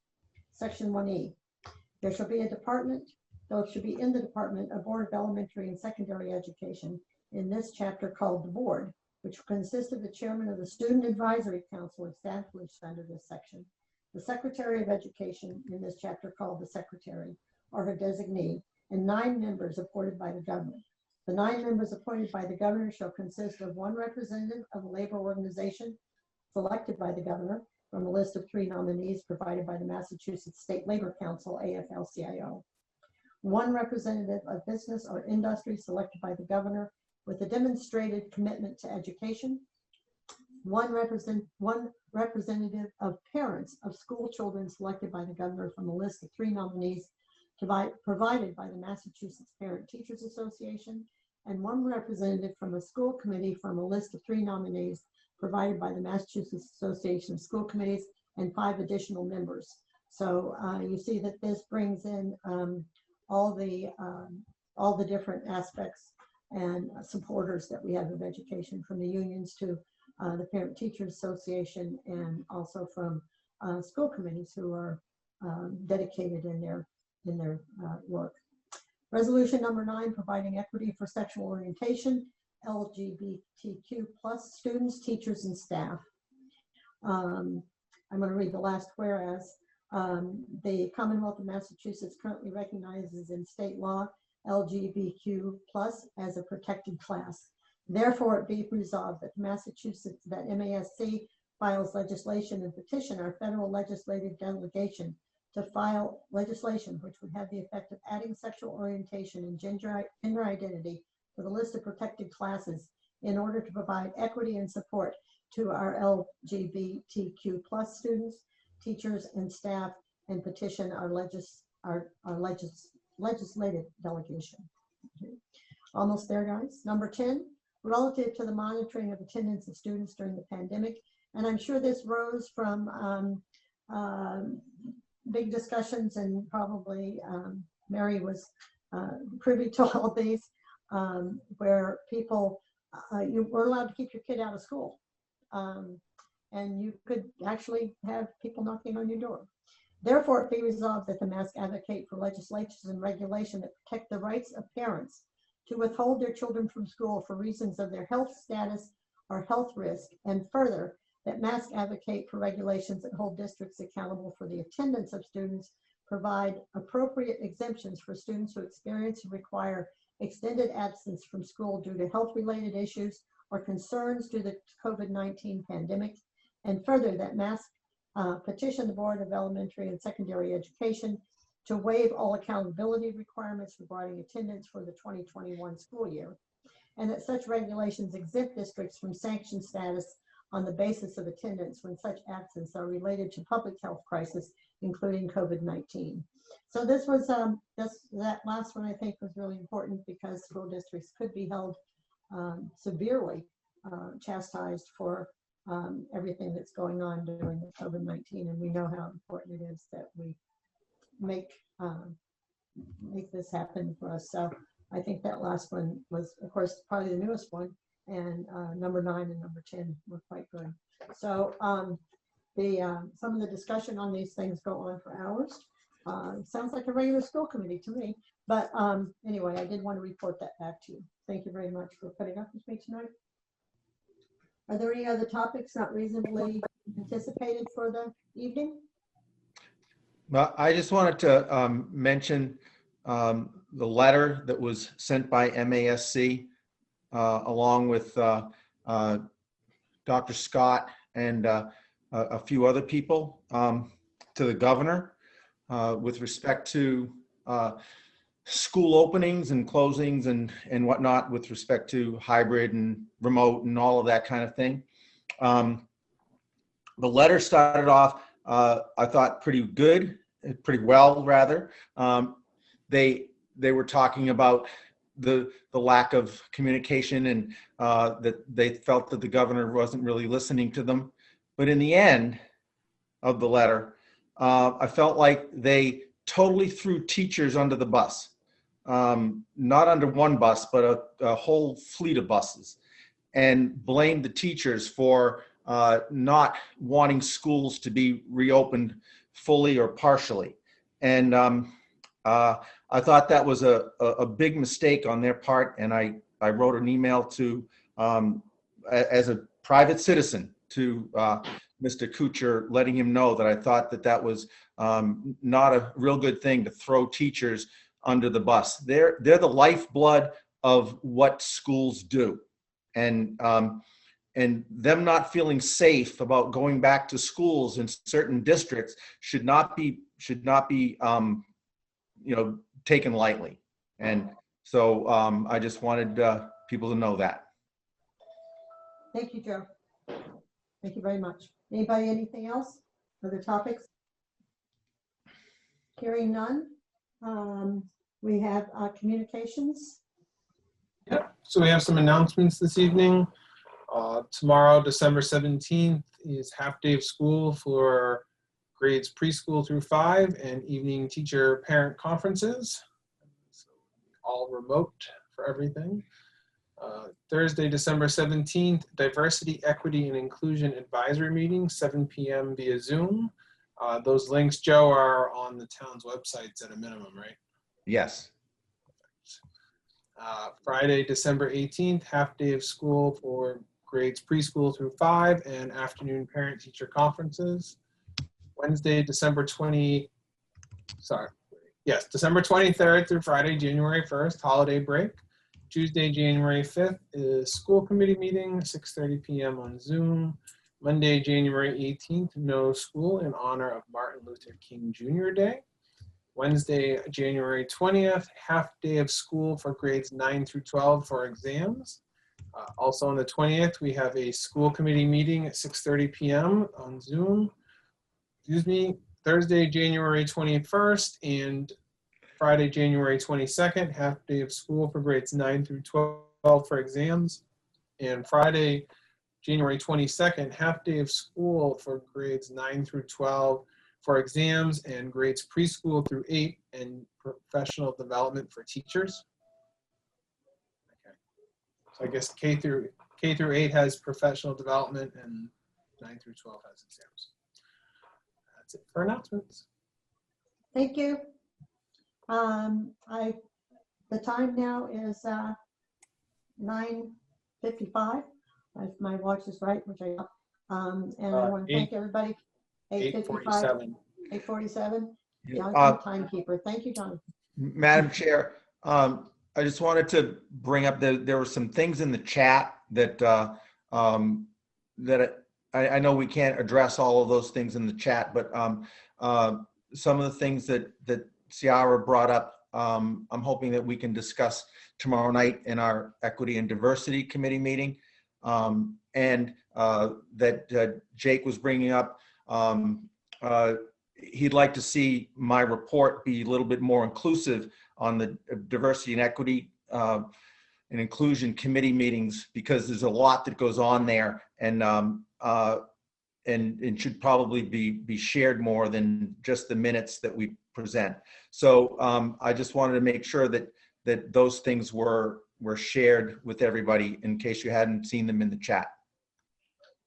Mr. Leone, don't you have minutes of your meeting that are accepted and filed? They're posted the way they're supposed to. We send them from our meeting. We send them to Michelle. Right. Yeah, and Michelle LaFlamme takes in very impressive minutes. And so does our Michelle. Yes.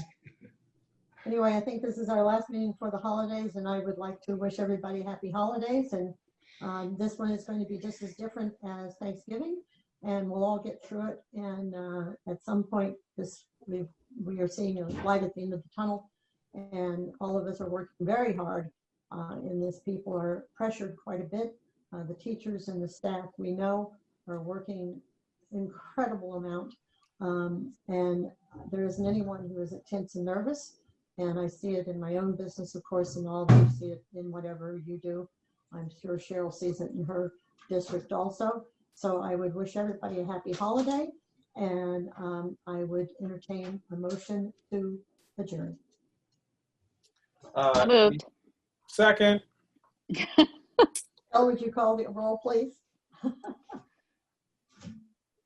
Mr. DeForge? Aye. Mrs. Granger? Aye. Mr. Leone? Aye. Mr. Quinty? Aye. Mrs. Reshoots? Aye. Mrs. Simmons? Aye, and happy holidays. Happy holidays. Be careful in the snow tomorrow. No one get hurt. Thank you. Stay safe, everyone. Thank you. Happy holidays. Holidays. Bye-bye. Happy holidays.